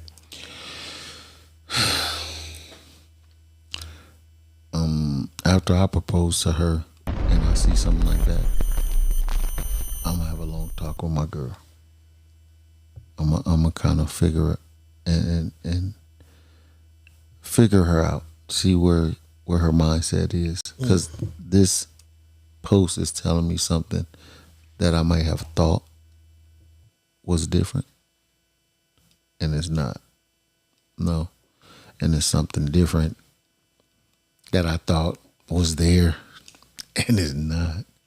So I would just have to talk with my woman. Damn, Jonathan Davis says that nigga salty. Why he soft? I would have a talk with my woman just to let her know, I seen what you wrote, what this shit is about. Let's talk about it. If you really feel this way, right, let's talk about it. And if you really stand on that, then hey, I'm gonna have to do what I gotta do and let you go do what you do. Is it doomed? What? 0 to 100%. What are the chances of that relationship lasting? I don't think it's gonna last at all. I don't think that's me telling him to go check on his chick with that. She already made her mind up. Her mind was made up. It's not about him. It's about her. It's not a two-way street on that street right now. It's a one-way street. And she's moving in one direction, and he ain't moving in the same direction with her. That's all. So he just got to move on. But I would bring it to her attention. Anthony says they have about a 40% chance of making it past this. Well, I mean, what was your percentage? I said I don't see it working at all. At all. Because once you show me your hand of who you are, then I'm gonna see you and watch you much more, because you now did something that you could have brought that to me, and you took it to other people and put other people in our business. So your trust for her is already... Your trust is already fucked up. Like, what is we doing? Yeah. So why is other motherfuckers in our business? You got other people in our business for what reason? Why you couldn't come tell me that? I proposed to you. I didn't propose to 7,628 people in a Facebook group. That's crazy. Bitches I don't even know. No. And just how old girl looked through her shit and found a nigga. Yeah. All 7,000 of them bitches is laughing at this guy. Right. So I don't know. I'm at that point where if he really loved her, he'll talk to her about it. But when he talked to her about it, he gonna know his way is out, because where's the trust in this? We don't have no trust. You're doing you on this end, and I'm trying to do us, and you're not fitting us in what you are doing. So I don't think they got a situation there no more. I was trying to find something, but hey, who knows? And it's gone. I've seen things happen worse. Yeah. And work out. Right, and that's what I was trying to find, because I seen something earlier that kind of was worse and worked out. Let me see if I can find it though. Well, hey, JD said it ain't about trust. It's about what others think about it. See, and I think that's the problem, JD. I think women allow other people into their relationships and marriages and make them believe this is what their marriage should be or how their marriage should work out, instead of you making your marriage work the way you want your marriage to work. Because everybody ain't in that marriage. It's just you and her. Once you get past that, I think the marriage is always a great thing for two people, if that's what the marriage situation is. If it's about two people, then who? If it's about four people, then hey, that's even cool too. But don't let no outsider in that don't belong inside to cause chaos, because that's what outsiders do anyway. Let me see if I can find what I was trying to find, because this shit started off crazy and ended up like I didn't think it would. It just won't load is what it is. Here it is. Here it is. So let's take a look now at Fresno State legend. My favorite Fresno State basketball player of all time, Paul motherfucking George. His marriage started off with cheating on his girl, getting a girl pregnant, her denying a bribe, going into hiding. It's crazy. Let's just take a look at this story. And it worked out. I didn't know this shit either. Let's take a look. Paul George and his wife Daniela's love story might be one of the most controversial love stories in the NBA. It was filled with drama, pregnancy scandal, possible cheating, and a whole lot of love. So let's get into it. The couple's relationship began in 2013 after Paul George had an alleged affair while still being linked to Callie Rivers, who was actually NBA coach Doc Rivers' daughter. But things took a scandalous turn when Daniela got pregnant and was offered $1 million by PG to keep it quiet and take it out. But PG denied the hush money and wanted confirmation that the baby was his. And after the DNA test confirmed that he was the pops, they settled out joint custody in court, and later on down the line, they found love again. Their relationship that everybody thought was doomed actually grew, and in 2017, they entered a new daughter into the world. They got engaged in 2020 and then had another kid in 2021 and then eventually tied the knot in 2022. Despite the real rocky start, Paul and Danielle toughed it out, and now they found love again. Did you know that Paul George and his wife Daniela's love story might be one of the most controversial love stories in the NBA? It was filled with drama. Rare. That's rare. Because it got rocky with the scandal of, bitch, here's $1 million to get rid of that motherfucker. That's crazy this nigga did that on the internet. Because now your first daughter know that your daddy tried to pay $1 million to have your ass at Planned Parenthood. But it worked out later. They got back together later, had a second baby, a third baby, and then got married. Right. That's rare, though. Because people know they people. You know what I'm saying? So when you know the person that you really feel is the person for you, you're going to go back and try to get that person. If it's possible. Most people don't do it. The kids brought them closer? Not at all. Because he didn't want the baby. That good pussy. I'm gonna say this. Most people understand this, and my mama told me this, and I always say my mama, but my mama was a motherfucker. A motherfucker. So when I say my mama, I'm gonna say my mama because this is what she do. It's cheaper to keep her. It's cheaper to keep her. So just think about this. I'm Paul George. I'm worth X amount of dollars. Because this has got to be early Paul George. I'm worth X amount of dollars. Because it's Clipper Paul George. Because it's Clipper. He's fucking the coach's daughter. So. In a relationship with Doc Rivers' daughter. Right. They didn't tell that. I didn't know. That's why you was ready to get it. So. If I let her go with a child support's going to be up my asshole. When I can say, I really love this woman. I was doing some shit, because I'm young with money, doing some shit, but I really love her. Let me go back and sweep her off her feet. I ain't got to pay nothing. She can have it all without me having to give her something because, we got a child together and I don't care about you. You know what I'm saying? So, right. So it's cheaper to keep her. It kind of is. And if y'all don't think so, let's talk about it. Because I'm glad you brought that up. That takes us to this. DJ motherfucking Mustard. Y'all know he was with his girlfriend since the age of 19. They got married not too long. They were married for 2 years, though. Right. Together since 19, got married, and after 2, maybe 3 years, it was over.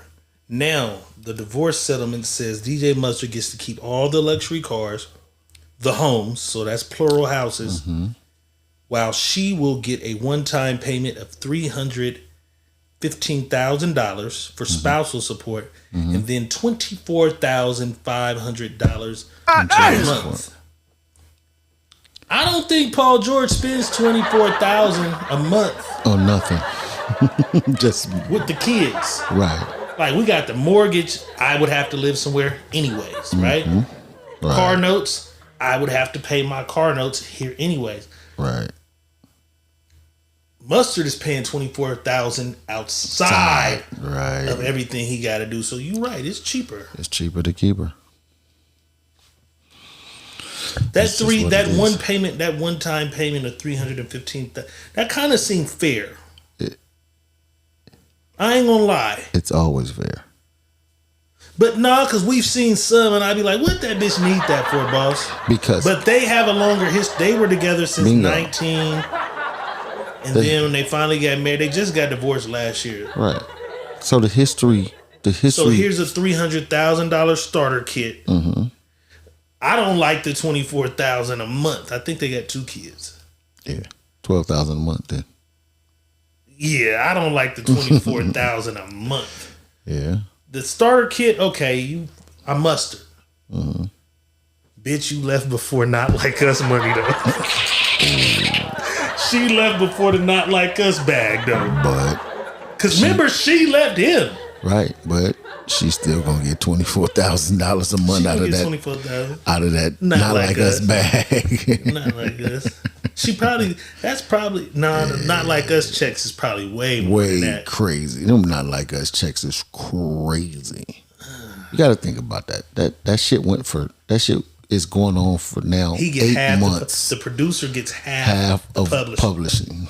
Half, nigga. I should have made beats. Producer get half.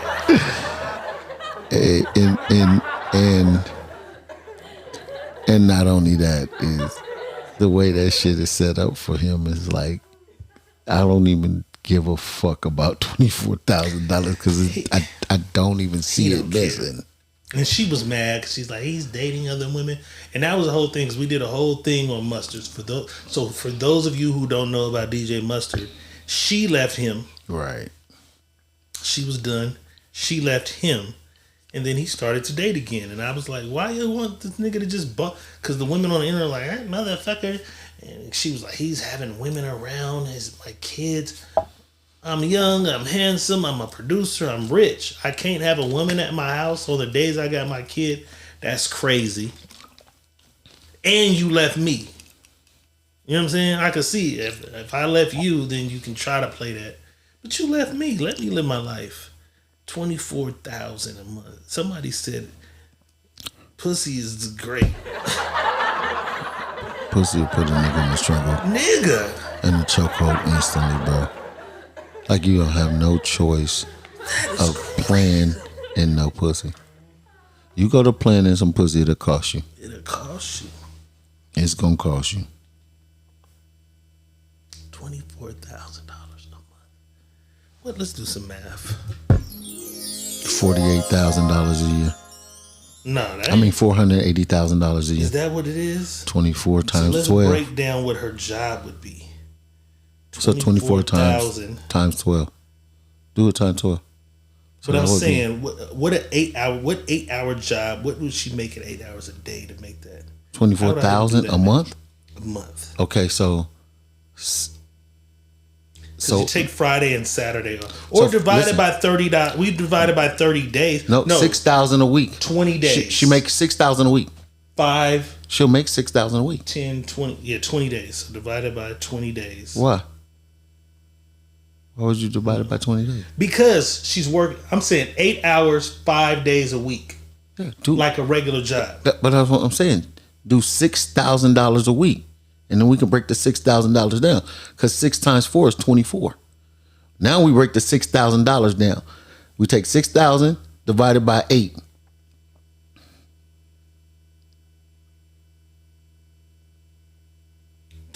That's 12. So she's making $1,200 a day. If you're doing it that way. 5 days a week. Because I'm just trying to see like what normal person with a job makes $1,200 a day. 5 days a week is what she's making. Right. So $1,200 a day times 20 days out of the month is the 24,000. Yeah. So she's making $1,200. What job is that? A heart surgeon? $1,200 a day is break $1,200 down. You saying $1,200 a day? A day. Do 1,200. Do 1,200 divided by 8 hours. Right. That's it. She's making $150 an hour. So she's selling pussy. Telling the kids, get off the couch. So she's selling pussy. Get off the couch. $150 an hour. Badass kids back on the screen. Damn. No, Hello, JD. motherfucker. How is our math wrong, JD? That's one thing I ain't gonna do is play with no money. 5 days a week, 8 hours a day. Yeah. Or just 5 days a week, $240 an hour. Yeah. $240 an hour times 8. That's what he's saying. Nah, that's way over. That's too much, JD. That's $1,900 a day, nigga. Your math is off. Times 5 times 4 would be 38,000. Nah. Your math is off, brother. One thing I ain't gonna be off about is no money, brother. Hey, we was in the we was at the rodeo. We was at the rodeo. And we bought some tickets and shit. Drink fucking tickets. The worst shit we got. You motherfuckers had us drinking Tennessee whiskey. We bought $100 in drink tickets, and these motherfuckers didn't have no tequila. Well, they had 1,800. Yeah, they had some. That's no tequila. Yeah. So we in line, and so we bought our drinks. The first rounds of drinks cost us 32 tickets, right? So, right, because it's $8 a drink. Yeah, and it was four of us. So we had the drinks and it was 32 tickets, and Dee's like, "Hey, what we gonna do with the rest of the tickets?" He's like, "We just do straight shots." That's what the plan was. That's what we did. We did straight shots. I dropped a whole cup. He dropped the whole cup. We did straight shots. So boom. I spent all my money on drinks this weekend. Right. They gave us 110 tickets for $100. Right. So I'm telling D, shit, we got about this amount of tickets left. So we said, okay, we're gonna split this ticket up. He say, well, how much is it? So I do the math real quick. Boom, boom, boom. He say, nigga, that's why I asked you, because you do the math pretty damn fast. You know the math. So JD, when I'm telling you something about this math shit, bro. Yeah, he do the math. I do the math, bro. I do the math. That's what I'm gonna do. I had fun this weekend. Next year is gonna be fired up. Shout out the Black Rodeo, man. Next year gonna be fired because it's gonna be planned, prepared. I'm gonna have a better fit. Yeah, I'm gonna be and get some more motherfuckers to come out with us. Yeah, it's gonna be up. It's gonna be an event. And I really wasn't gonna come. I was actually going to see my dad. How did you even figure? Because when you said it, I'm like, you coming to the rodeo? Yeah. Okay, so somebody sent me the Black Rodeo and was like, nigga, the Black Rodeo's in Vegas. I'm like, oh, cool. I'm gonna go. I'm just sky blue. I'm gonna go. They was still in the fucking Club Sunday with cowboy hats on still. Yep. Yeah. The city was lit for some Black Rodeo shit. I wanna try to put this shit together for the town, man. They do it in Oakland. That's what niggas hit me like, oh, you in Oakland? I'm like, no. And then somebody finally hit me and said, hey, my uncle do the one in Oakland. Right. We want to do the one in Fresno. We want to do one in Fresno. Where would we do it? We can do it at the fairgrounds. The fairgrounds. It would have to be there. It would have to be at the fairgrounds. Or they got something in Clovis. Or we can, you can do it in Clovis Road. Yeah. So it's some places. They ain't gonna let all them niggas in Clovis Road. There's some places we can do it at. Monica Guzman says Rainbow. You ain't putting no bulls in that motherfucker. Bulls. Monica, you didn't see my page? We can do it somewhere. We talking about real bull riding. These motherfuckers got kicked in the head. Yeah, and we gotta have the certain ring set up already too. So shout out this little fucking girl. We don't know her name though. It was this little ass girl. How old you think she was, boss? She had to be no more than 14. She was riding that horse. Oh my god! Faster, harder, quicker than anybody. Even the grown ass niggas. Boy. The grown men could not fuck with her on a horse. She looked like the Lone Ranger on that motherfucker. When the Lone Ranger was riding that horse fast. Research and try to find her. Boy, they say the Oakland one is crazy. Niggas say the Oakland. We trying to figure out some shit. We ain't gonna say too much though, because we don't want nobody to steal what we own. Yeah. But we want to try to get the town cracking. Right. Niggas just don't know how to act. Y'all niggas gotta act right. If we bring that shit, y'all niggas gotta act right. Because this is the thing. It wasn't just the rodeo is cool. Yeah. It's really about the dressing up, going to the rodeo, right? And then the parties, the 2 after parties was really the set off. So that would be the thing. We would have to have because that's venue. Where we make our money. We partner with them and try to make a little money with the vendors and the. You know what I'm saying? But the venue. But the after party Friday and Saturday night would have to be where that's going to be. Mm-hmm. And we got a couple places we can do that at. So the after parties will be easy We can do after party Friday there, Saturday there. You know, that would be easy. 2. I want to do it like that. 2 different, so it's Two 2 different different spots. vibes Yes. each night. Yes. Because that was tight how they did that. It's over here tonight. And then over there the next Even night. though they did party at Mariposa On Friday night, too. But mostly everybody was at the Friday the Friday night. The supersized Legion. And it was right down the street from the venue. That's why supersized Legion. That's what that motherfucker is, though. The supersized Legion. That's all it is. Supersized Legion. The supersized Legion. Boss, my nigga T.I. says he is done performing. He didn't say done recording. T.I. on retiring from performing. So he still might do albums. I don't need the money. I don't want people to pay me to hop around and sweat for their entertainment. For those of you who don't know, but me and Boss know, T.I. just won a $70 million lawsuit. Duh, nigga. Me and Boss just talked about, you don't have to announce this shit to us. Why the fuck would you be on stage rapping? Right. $70 million. If you were a rapper though, Boss, would you retire from the performing part? No. I'd only throw my own bigger, better shows. Yeah. Like, I'm still gonna get that bag. I'm not gonna cut the bag out because I got a bag. This bag that I'm cutting out was the bag that helped pay the way to get this bag right here. Right. So I'm not gonna cut that book out. all the artists I have never been able to book before. Nicki Right. Minaj, Travis Scott, the niggas that are $1 million a night. You know what I'm saying? And then guess who? What? It's Nicki Minaj, T.I. Like I put myself on shit that I don't get booked for and pay myself. Right. That's $70 million. Yeah, he wasn't playing. Black awareness. This is crazy. There was a special on Netflix called Root Cause. And this shit is going viral because they said the American Association of Dental something took it off the internet. Yep. Root canals. A documentary about root canals. Seriously. I can't tell y'all don't get a root canal. Have you ever had a root canal? Never. I would never. I just pull that tooth out. That's what I tell him. Just Nigga, take that tooth out. If do your research, they're saying root canals Causing cancer. It's dead ass. and not just in your jaw, and your teeth. They say that's the leading cause of it. cancer.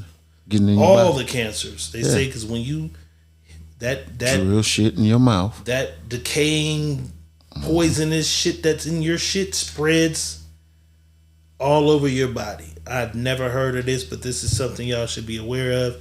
Y'all got to do your own research. I don't have extensive notes and shit on it, but they're saying this is crazy.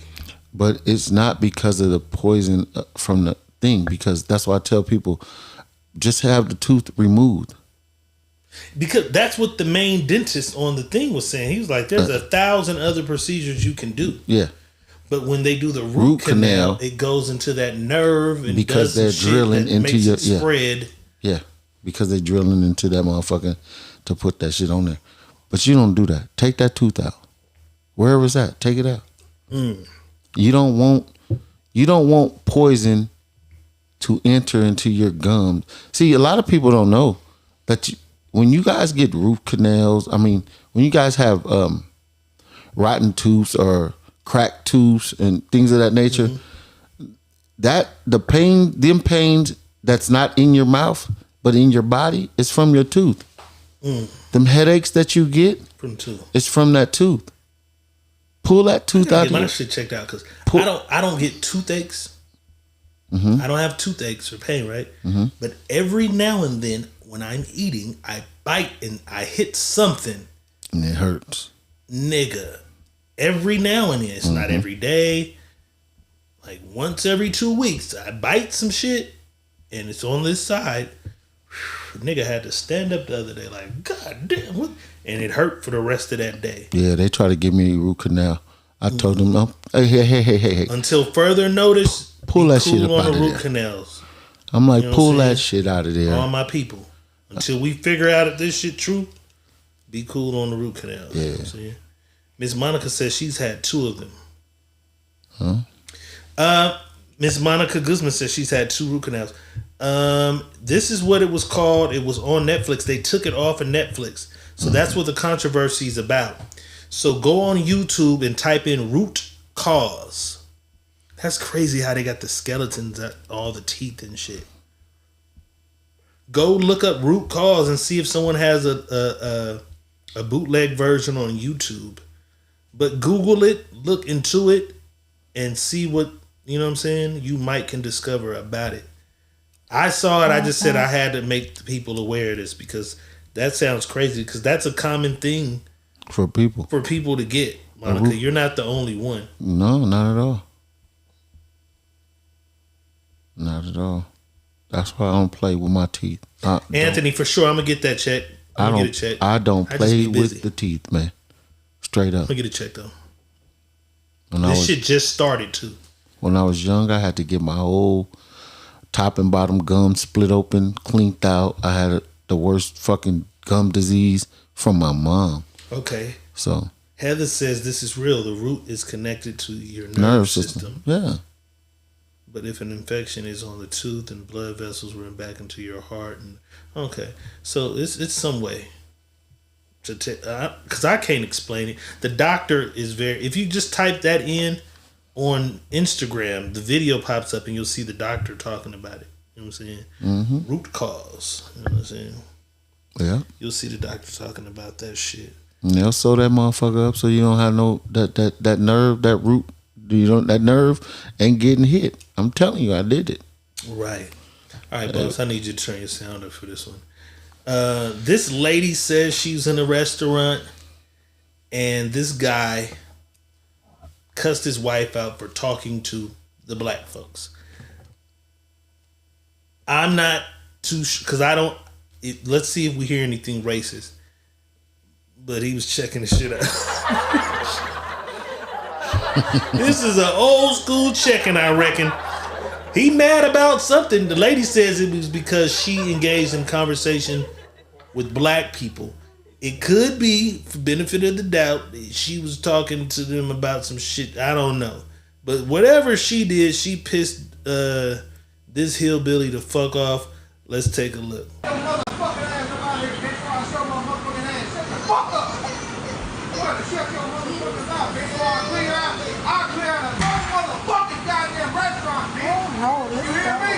I ain't been no way. All this shit, motherfucker. You want to show motherfucker you? Hey, you mind your motherfucking business if you know what the fuck that is. You call the police if you don't leave. I don't give a fuck about you in the police house. Call the goddamn mob. Fuck out of my face, man. Shit. Man, come on, y'all. Come on, man. Get the fuck up out of here. Come on. Before I get mad, motherfucker. Bitch, come on. You want to go? Don't stay. Bitch, come on. Get out of here. Fuck you. My goddamn penis.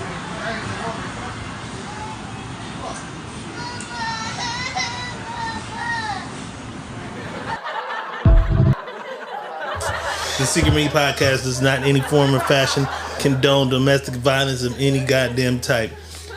I don't know. I didn't hear nothing racist. No, he didn't say nothing racist. He just tripping. He just sounded like a nigga. That's why it sounded like it was racist. That's why it was so racist. So how you don't like nigga? He sounded like some nigga. I know. You mind your motherfucking business if you know what's good for you. Oh, you raggedy motherfucking bitch. Come on. Bitch, come on before I show my ass in here. You want to act funny? He did throw a paper towel or something.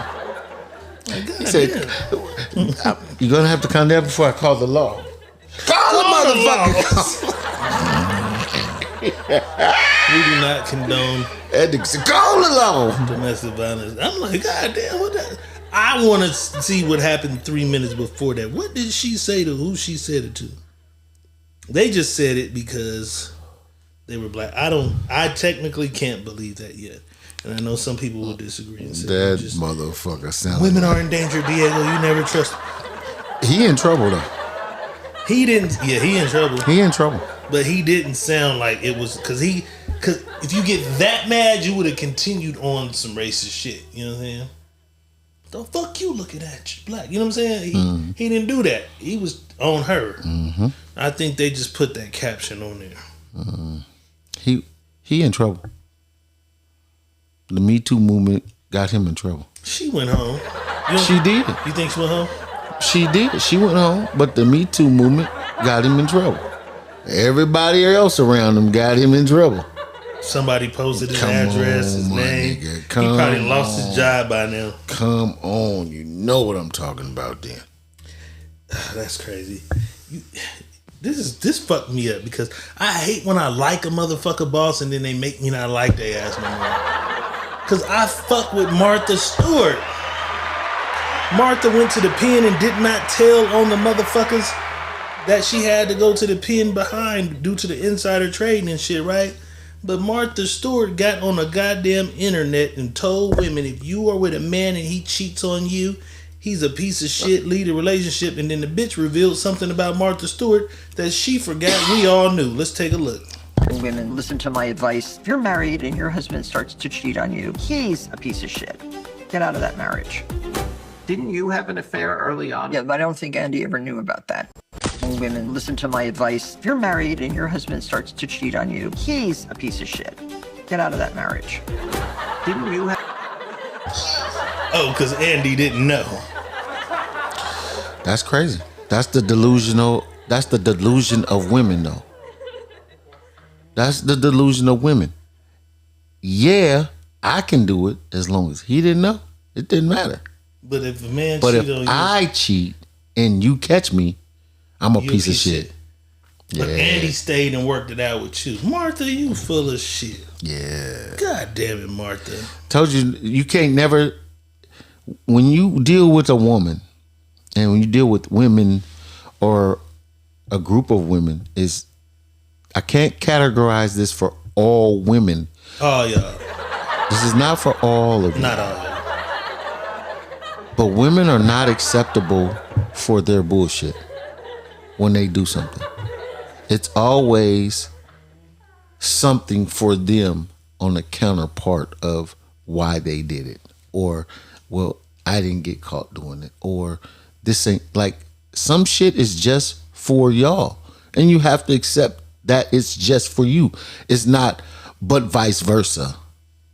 It's not this, that, and the third. It's not, oh, well, men do it too. No, some shit is just in your lap. Accept it. So don't preach something That you did. And then try to tell other women, leave him, he's a piece of shit. Why didn't you say, hey, I cheated, I'm a piece of shit too.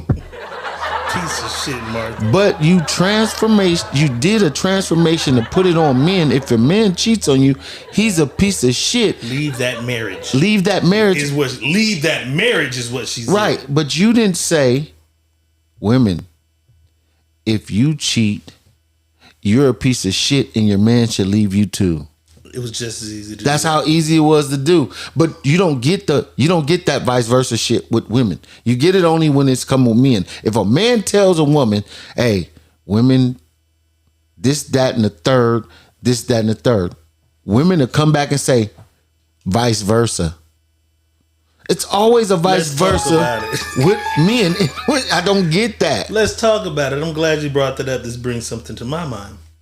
Someone posted something in the Secret Menu Podcast group. Shout out to everybody who pulls up and posts in the Secret Menu Podcast group. Someone posted this guy. He's a gay guy. Obvious. Clearly gay. Mm-hmm. And he's saying things like, ladies, if a man won't do this and won't do that and won't do this, that ain't no real man. Get the fuck away from that man, right? Mm-hmm. Which might be true. My thing was, I'm not questioning the guy he's describing being a real man or not. You were once upon a time a man, though, nigga. You don't even like women. Right.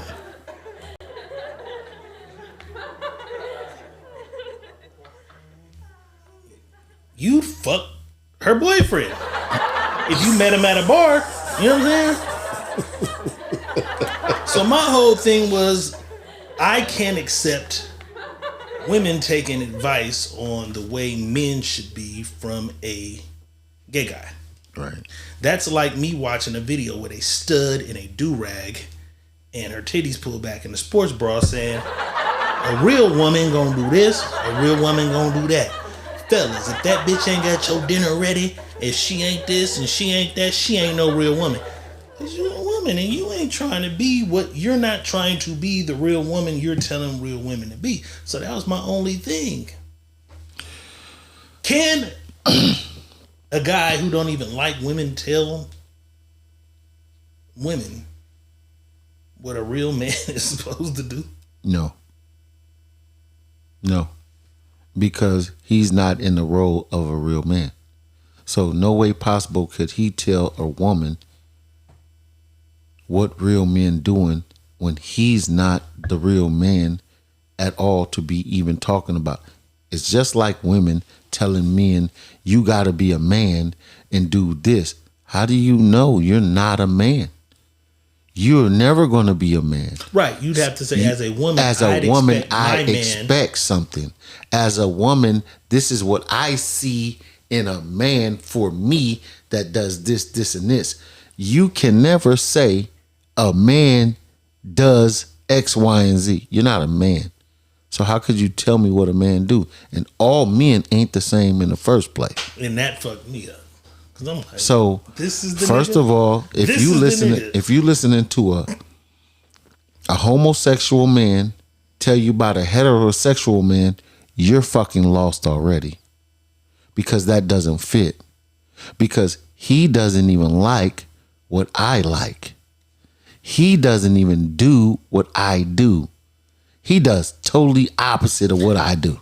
And shout out to you niggas. But I feel like, and then this is what they don't get. I feel like he's trying to trick y'all. He's trying to run y'all off from us so he can have the niggas. But they don't see that far. You know. That nigga wants y'all man. He do. Well, this is the problem there is the man that you're dealing with better be a man, so he ain't got no motherfucking choice. He ain't got no goddamn chance in hell to even get your man.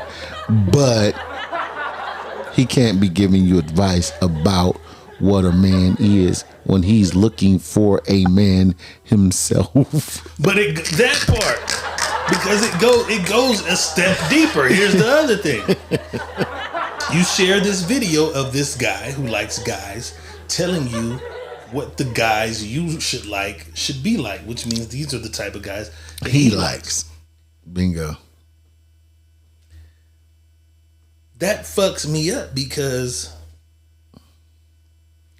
if you came home as a woman and every day you get home at 3:46 from work because you get off at 3, it's a 40-minute drive home, and your man's in here watching this guy give him advice on the guy he should be, you wouldn't find that weird? A lady wouldn't find her man watching this guy for advice on being a guy weird? Watching a homosexual guy telling him how to be a man. What? Advice on what his woman like when he liked your husband sitting there watching him. This is what... So you posting this shit as if men are supposed to watch this nigga and learn from this guy, the man they're supposed to be. But think about it. If you came home and every day your man says, "What's up, babe? What you doing?" "Oh, just watching some of this motherfucking Antoine talks." "Oh, okay. Yeah, Antoine kicking this shit today." You wouldn't find that weird that your man gets all his game on how to be a masculine male leader from this nigga. That shit fucks me up, bro. I went back and they tried to jump me. Like, you don't know the story of his dad did his mom so dirty, and his dad left his mom. His daddy left his mama, so he sucked some dick. Like, what the fuck? What the fuck? Nigga, what did you talk about? Niggas, you is stupid. Bruh! They was like, then they patted each other on the back and shit like, yeah, I don't even argue with these niggas in this group. I don't know. Like, what don't y'all understand? Because 2 days prior, you want a strong male, a leader, a provider, a strong man, but you want him to take his advice from Antoine. That shit is crazy as fuck.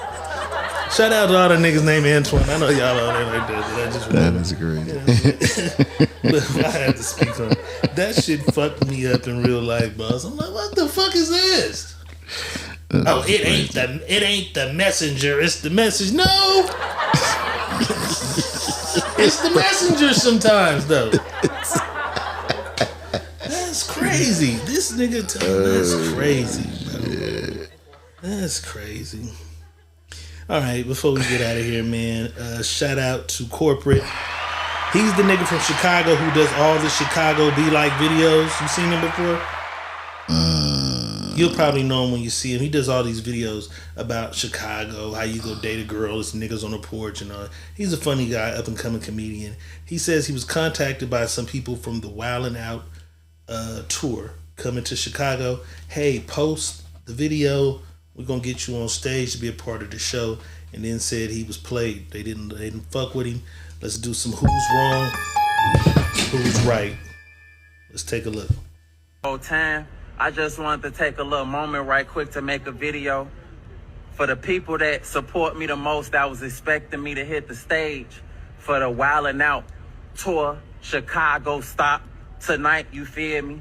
As y'all can see, I previously posted the flyer alerting y'all that I'll be on stage in front of y'all kicking it, you know what I'm saying, so on and so forth. I was told to post the flyer, and I was also advised that I will be able to hit the stage. However, for whatever reason, it just didn't happen. I feel played. I ain't gonna lie to you, but I know how this go. If I would have never posted about it, I would have let this go, but I done dropped the flyer to 1.7 million people on Instagram.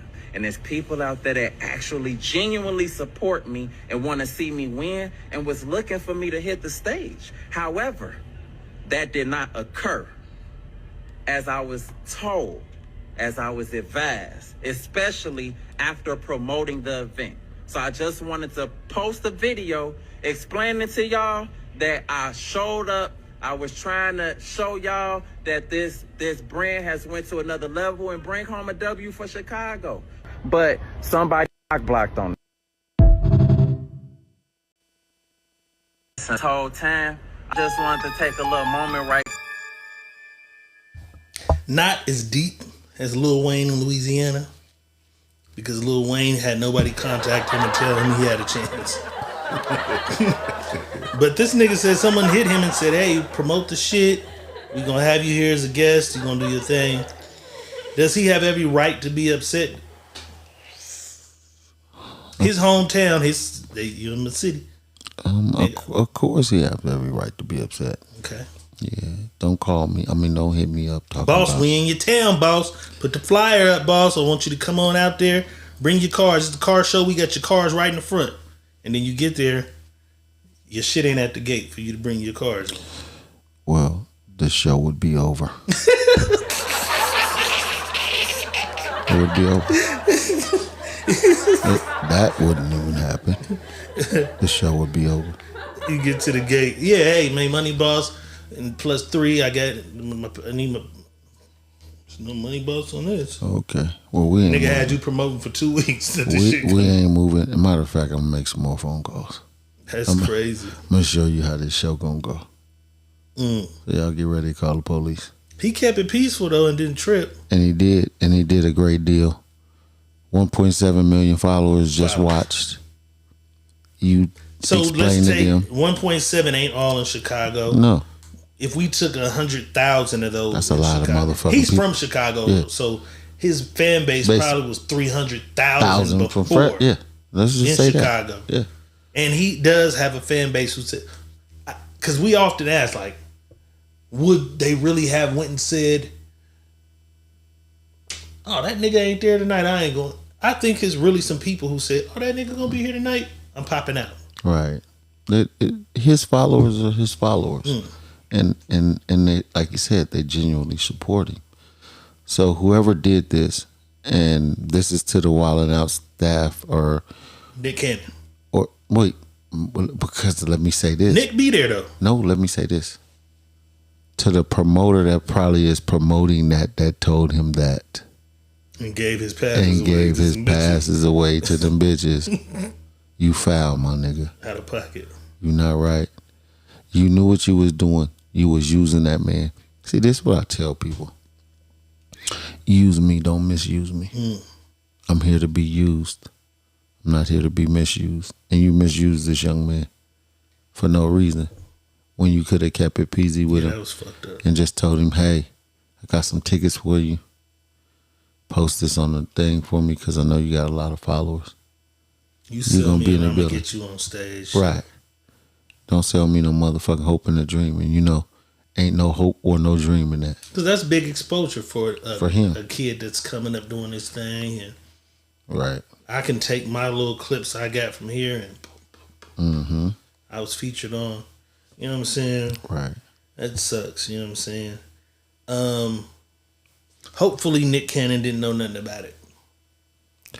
Nick, you should know everything that's being done when you're doing it and you're the star of the show. That's because that's a big show and it be city to city. Yeah. I will say this and I will stand on this. The best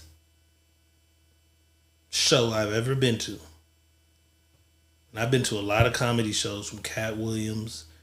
I've been to Jay-Z concerts. Wild 'N Out.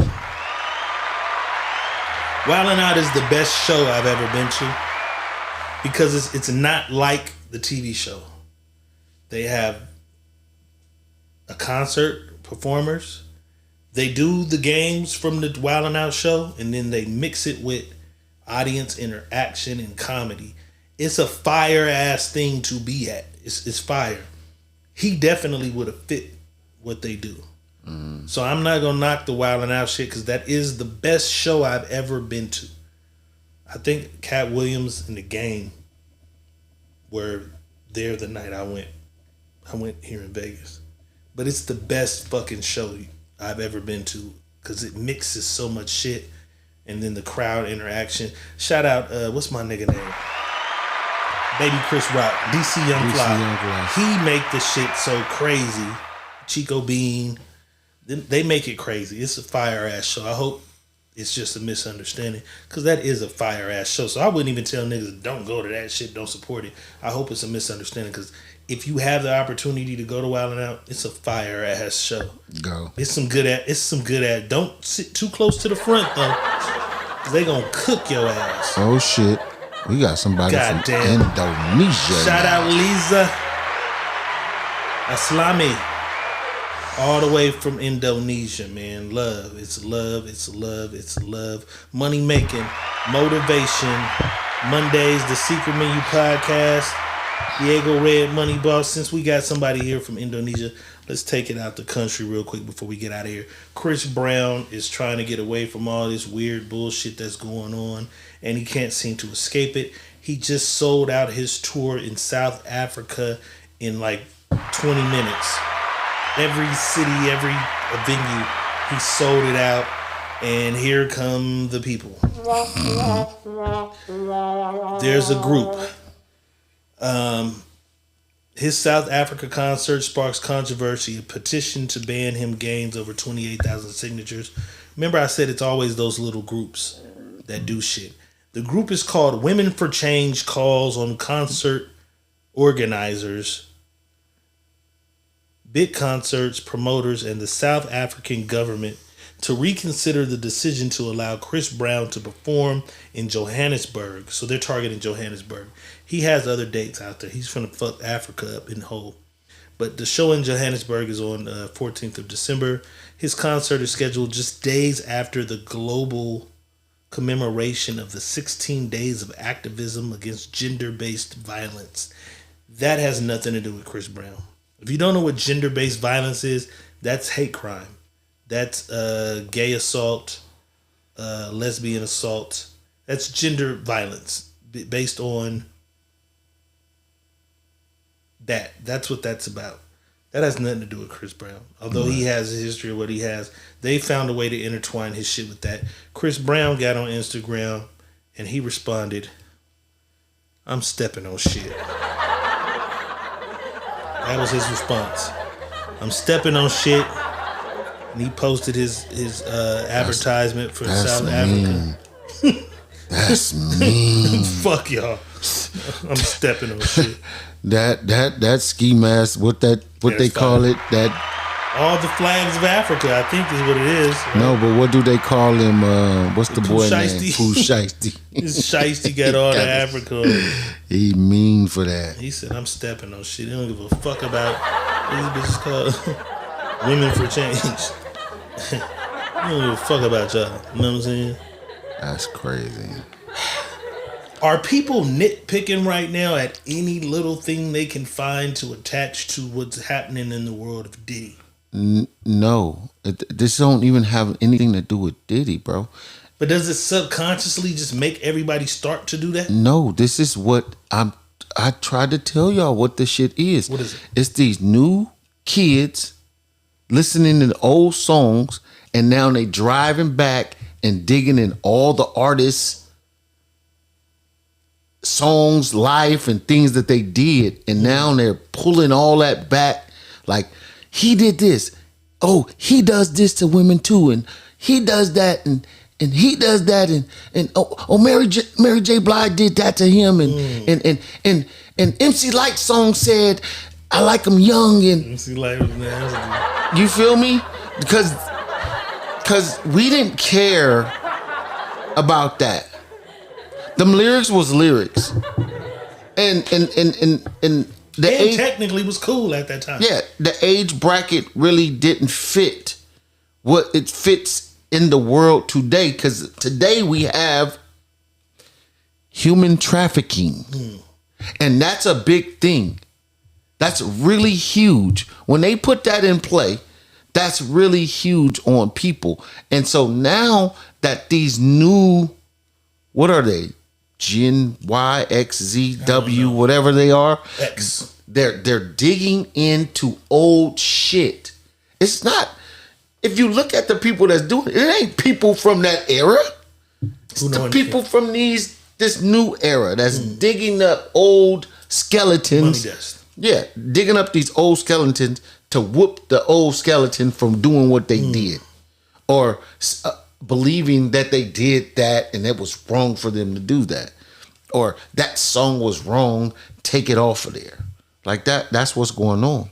So yeah, it's just getting a little out of hand. It's far out of hand. Trying to find every little thing y'all can. Let's do a little teeny tiny bit of Diddy news. I can see this. P. Diddy lawyer says prison food is the roughest part of his life. Behind bars, we knock on wood, keep it good. I think that's the hardest part for me, having to go to jail. I've only been in jail a week or two. Because I was like, I'm going to get out. But prison food. Do you think that's the hardest part? Or do you think for you it would just be freedom, moving, doing how you want? And you, yeah. Because you couldn't eat shit at the rodeo. Yeah. Prison food might be high for you right now, boss. You know you got the case beat. This is some different shit. You got a fucking firearm in the car. Get pulled over. Forget the homie left it in there. You know you got a history. You can't have firearms, whatever. We just make some shit up, right? Firearm in your car. They're like, oh, we're going to have you. You're on a no-build hold because you've had a firearm back when you were 22. So they won't let you out. Your lawyer says, hey, boss, it's Friday. You got to sit here till Tuesday. You'll be out of here. We'll whoop this shit. The hardest part of those 4 days you think for you would be? Me having the things. I don't think eating would be the problem for me. I think the problem would be for me is I don't even think it would be no problem with me at all. I don't think I'll have a problem because I'm thinking about the situation. 4 days, I can go 4 days without eating. I can fast 4 days. Them niggas loved me in jail because I would just give them the tray. I'll take the apple and the milk. And they can have that bologna. Yeah. They can have that goulash looking shit. Oh, that nigga cool. Let me get that tray, cuz. Let me get that tray. That be the problem though. Cause you got one tray and the other niggas want your tray. You know what I'm saying? Like, cuz here. You know what I'm saying? You got his tray. But that would be the only thing for me. I think I could do like you, peace of mind, relax a few days, zone out. You wouldn't eat at all. No. Probably the Shitting apple. is always a problem. The apple? Yeah. Shitting in front of motherfuckers is always a problem. I don't want to shit in that cell. Nigga taught me a trick though. He said, bro, get up when they do the court shit. And I think this just started when they did COVID. After COVID, they had the... You go to all court was virtual reality, or out here at least. You don't even go to the court no more. You go down the thing into a room you stand in front of a fucking screen and the judge is on a screen and every nigga's in line and you take turns getting in line to talk to the judge on the screen. He was like, hey, just get in the line like it's your court day. They got a private bathroom. So niggas go just to shit in peace. Jail's not the right shit for anybody. Stay the fuck away from jail, kids. Stay the fuck away from jail. Cause that shit is crazy. Jail is crazy as fuck. Yeah, that nigga, he eat escargot filet. This nigga has a chef. I think, Diddy's going through it. I think food is a fucking nightmare for this nigga right now. Could be. But I'm going to tell you this. I don't even think food is the problem because I believe he's getting the food that he wants. They said he had Swedish meatballs or some shit day one. Yeah, he's getting the shit he wants. But now because that probably made it to the media, they probably on his ass. Like, who letting him get that shit in here? No, he's still. So they probably on him. No, listen.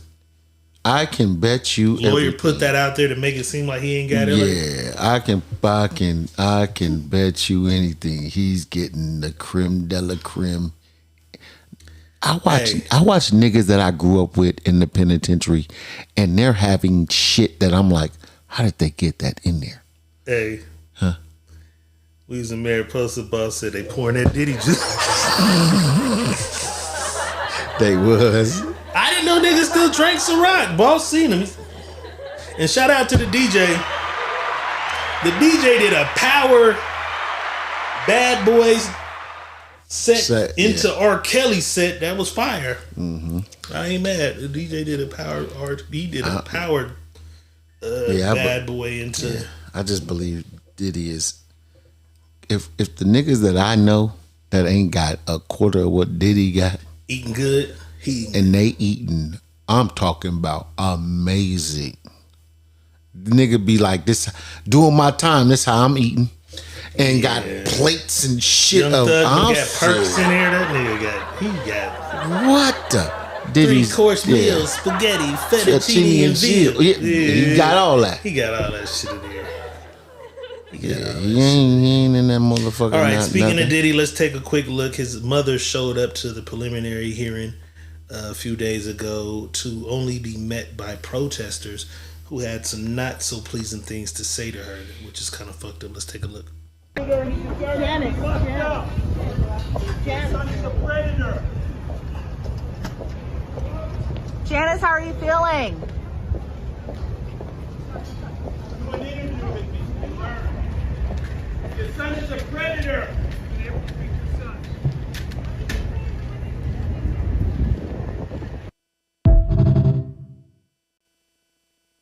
The predator, he deserves Janice, to be locked Janice. up. Your son is a predator. Janice, how are you feeling? Do an interview with me and learn. Your son is a predator.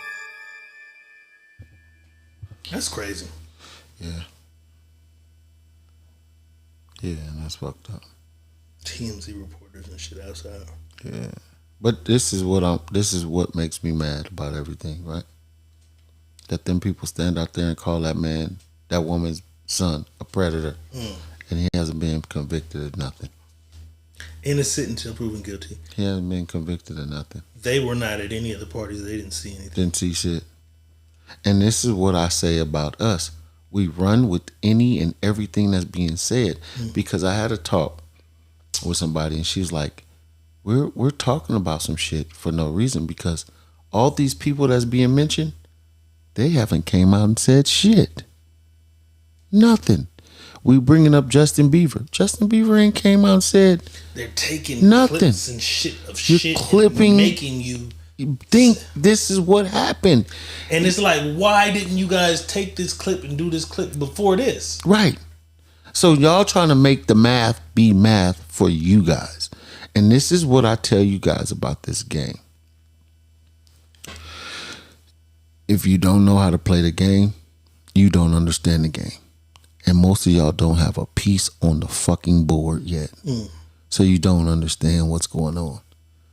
Me and Diego was telling you shit about Diddy 20 fucking years ago, and you guys laughed at us. We were. So many people laugh like, oh, these niggas just talking. We're at these parties, not these Diddy parties. Let's get that clear. We have not been in I haven't.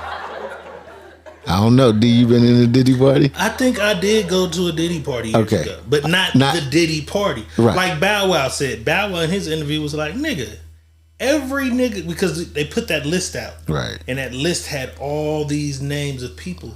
And motherfuckers like, ooh.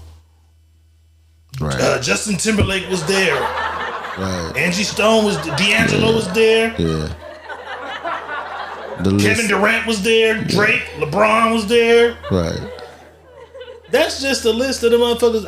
I was on Def Jam for Right. a couple years. I'm pretty sure I went to some parties.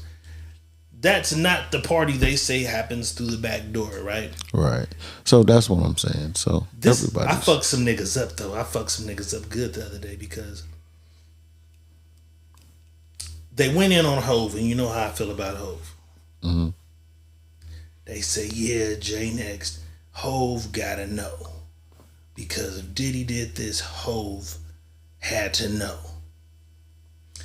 If you're a part of the industry, like Boss just said, we've said he was a freaky ass nigga many motherfucking times. Freak ass nigga, he has 69 God. We never said he did anything illegal. We just said he was a freaky nigga, man. We've heard stories about some freaky shit, right? Right. So, from there, they was like, yeah, but nigga, that mean Jay knew. Jay and Puff Daddy was not buddies like that. Jay and Big was buddies. Big died. They were cordial. So you'd see them at the Met Gala. You'd see them at anything you have of Jay and Diddy is like public events and shit, right? He hangs on his personal time with his personal friends in different places, which are like Rick Ross, French Montana, J-Lo was his lady. But I fucked him up with this one because he hung out with Nipsey Hussle. Mm-hmm. He hung out with Nipsey Hussle a lot. He's the executive producer of that Victory Lap. Victory Lap. Mm-hmm. Talk to him. He did that entire album alone in the New studio York with P. Diddy. Talk about it. So are you niggas trying to say that Nipsey knew? Nipsey was involved? You know what I'm saying? Talk about Nigga, it. I don't put that on Nip. I'm not putting shit on Nip. You niggas think that Jay is his equal because he's as rich. Right. Jay don't hang out with him in the personal time like these other people did. Somebody played an eerie clip of Nip, and he was like, man, I had to get Puff for this album because I wanted the feel of life after death. Right. And they was like, oh, you got to be careful what you wish for because the feel of life after death was he died. And that motherfucker went through the roof. Kind of happened with my nigga album. You know what I'm saying? With Nip album, same shit. Same shit. So just because you know these motherfuckers or you went to a party, that don't make you guilty of anything that happened in the back dungeon. Yeah, niggas playing them. Yeah, but that's just what I was saying to people. Just trying to get them to understand. Y'all don't believe a lot of shit that somebody tell you because you think what you already have in your head is truthful. So look, Franklin Hatchett says, oh, you don't remember you were there? Nigga, I was on Def Jam Records. When I signed my contract, nigga, I sat at a table and signed my contract with Kevin Lyles and rest in peace, John Singleton. Kevin Lyles and John Singleton. I was a motherfucking rock star, nigga. I went to every party in Hollywood every goddamn night. Who the fuck knew who threw it? I lived in LA 7 years. Nigga, it's a party. We pulling up. And I'm high. Smoked weed then. Drank a lot still. Nigga, I don't... Oh, like I just told Boss, my favorite birthday party, I couldn't tell y'all how old I turned. In Fresno, my favorite birthday party, I don't remember what my age was on my favorite birthday party. I just know that party at that venue was my favorite birthday party. No, nigga, I don't remember who threw the party, but I'm saying I was on Def Jam, nigga. I'm pretty sure one of them parties at one of these events, at one of these things was one of his. You know what I'm saying? Right. That's what I'm saying too. Shit, so, I don't know. All I'm saying is I've been to a lot of shit though. We've seen a lot of things. A lot. And watched a lot of things happen. And we told a lot of niggas about a lot of niggas. It's because I see the security guard say the shit about Busta Rhymes. And we like, said it. I've been told niggas about Busta Rhymes. But listen. They didn't listen. Sometimes y'all will miss the message because you're too busy worried about your feelings. Your feelings overcome somebody giving you a message. And you can't get over what your feelings are doing to you to hear the message and take it in and really, really accept what the message is. Because the first thing your feelings is going to tell you is, man, that's some bullshit. Because you have feelings towards that situation. Celebrity, the people. Yeah, they. And then a lot of niggas used to just be mad because we were privy to the information. Privy to be in these places. Right. So all I'm saying to y'all, sometimes you gotta double check, triple check your facts, and then understand maybe these dudes is telling you something because they seen it. I can. Because this cold shit is, if we told the stories now, we'd look like we was just on the bandwagon. Right. The 112 story, the Carl Thomas story, my nigga who was the hitman. Like I could get on the internet now and begin to tell these stories and shit again. Right. And niggas would be like, oh, this nigga knew the Busta Rhymes shit, Shaq shit, the Shaq shit with all the cars with the. Listen, not even only that. The Queen Latifah and Jada Pinkett Smith shit. That shit. It's so many stories to tell. It's bananas. But we don't want to just look like, oh, now these niggas have stories. Because we've already told these stories. We've been told these stories. On these podcasts. Yeah. You know and again, what I'm telling y'all is sometimes you allow your feelings to stop you from. My nigga Franklin said, I remember y'all had Omar Gooding for the movie. Bro, this before that. Omar Way Gooding, before that. I was on Def Jam, my nigga. I'm fucking with millionaire street niggas living in LA. And let me explain something for you guys. When he's saying Def Jam, a lot of y'all don't understand. Let me explain something. his label mates at that time, Keith Murray, Foxy Brown, Redman, Method Man, DMX, all of Murder Inc. And outside of Def Jam, yeah, I'm writing for Aftermath. Come on. So I'm in between Def Jam and Aftermath. The whole time. Got Aftermath stories too. Aftermath is just as freaky as freak ass, dirty ass, 69 God. I ain't go over there to kick it. My manager told me some Aftermath shit. I ain't even want to go over there and kick it. You know what I'm saying? So Dr. Dre shit's coming too, probably. His is already hitting the fan. It's coming too. His is already hitting the fan about the missing tapes. His tape is missing, so all I'm saying to y'all is, I didn't witness the Dr. Dre shit, but my manager, rest in peace, Aaron Anderson, pulled up and was like, nigga, I went to a party that night, nigga, at the Dr. Dre shit, and them niggas. You know, I done heard and seen all kind of shit, man. You know what I'm saying? So again, when we say things, we're not just on. I pride myself on not just telling y'all something, just to be telling y'all something. Which is probably why we didn't get on, because we didn't fuck around. I think I say that all the time. I say you didn't make it because of what they wanted, you wasn't doing. Right. And there was too many standards for who we are as Westside Fresno niggas. And they can just tell when certain motherfuckers is around and yeah. Okay. We're not even gonna try these niggas right here. Right. So again. And it's Westside Fresno niggas. Again, it's just people. Take time to figure out the game and put a piece on the board. Once you get a piece on the board, you know what's going to be the hardest thing about that piece on the board is now trying to move that piece, because that piece just got on the board don't automatically mean that piece is going to move. So get a piece on the board. When you get a piece on the board, now you're going to get an understanding about how that piece is supposed to move. And even if that piece get a chance to move, you'll see a lot of pieces moving right past you and you still standing still. Man. So I'm just telling y'all, it's a lot of game.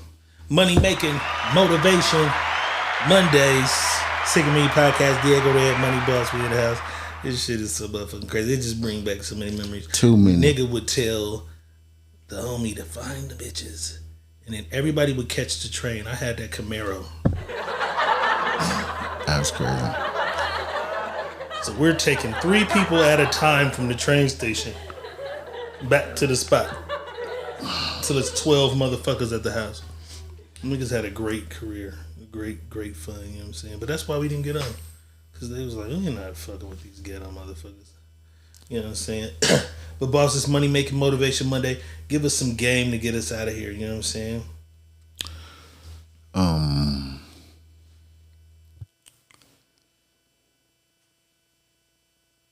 Put yourself in the right position and be ready at the right time, because something will happen for you when you least expect it and you might not be ready for it. Sometimes things work in mysterious ways for people, and for things that they're looking for may not come in the form of what they're looking for. It may come in a different form, but you have to be ready for what it is that's going to come. A lot of us miss a lot of things because we're looking for it in the way we think it's supposed to come, and it ain't going to come that way. It's coming right at you in a different form, but it's the perfect form for you to move forward. Keep your eyes on the prize at all times. It ain't always going to come the way you want it to come, but it will come if you keep believing in yourself for it to come. Manifest everything you want. Dream it, see it, believe it, put it in play, and nobody will be able to stop that. Everybody ain't your friend. Everybody ain't your motherfucking partner. Y'all have a good night. You feel me? As always, we appreciate y'all tapping in. DJ motherfucking Banks in the house. We appreciate y'all tapping in, you know what I'm saying? Mm-hmm. Not sure what day we'll be back next. The boss said he might gotta hit the road. Yeah, I might got to get on the road and get on back to Fresno. That's what it do. Had a blast with you, my nigga. Had Me a too. motherfucking Oh blast. my God, it's always great. Black Rodeo Weekend next year. Y'all better be here. It's always great. Y'all better be here. I'm trying to put together a skating event though. I want to get motherfuckers to the skating ring and do some shit out here. I gotta figure out because I know it got rooms. It got these private rooms you can get and then have access to the skating ring.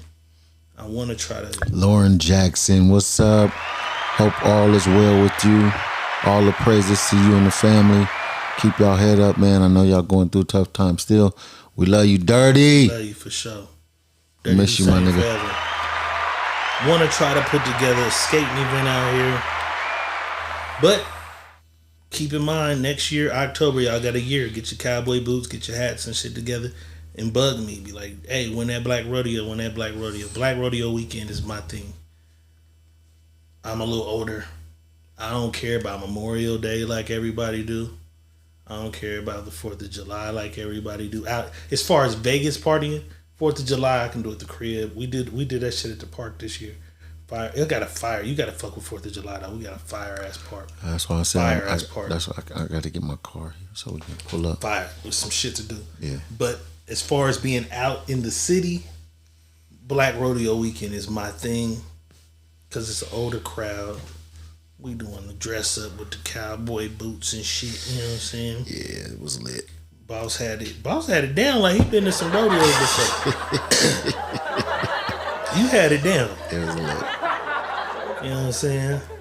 Yeah. But as always, we appreciate y'all tapping in and fucking with us. You know what I'm saying? We appreciate the love donations, Rue the Nation. Shout out Dana Rucker one more time. And shout out everybody else that pulled up. We'll see y'all when we see y'all next. You know what I'm talking about? The Secret Menu Podcast. Diego Red is saying peace. Money Boss is saying peace. And we out.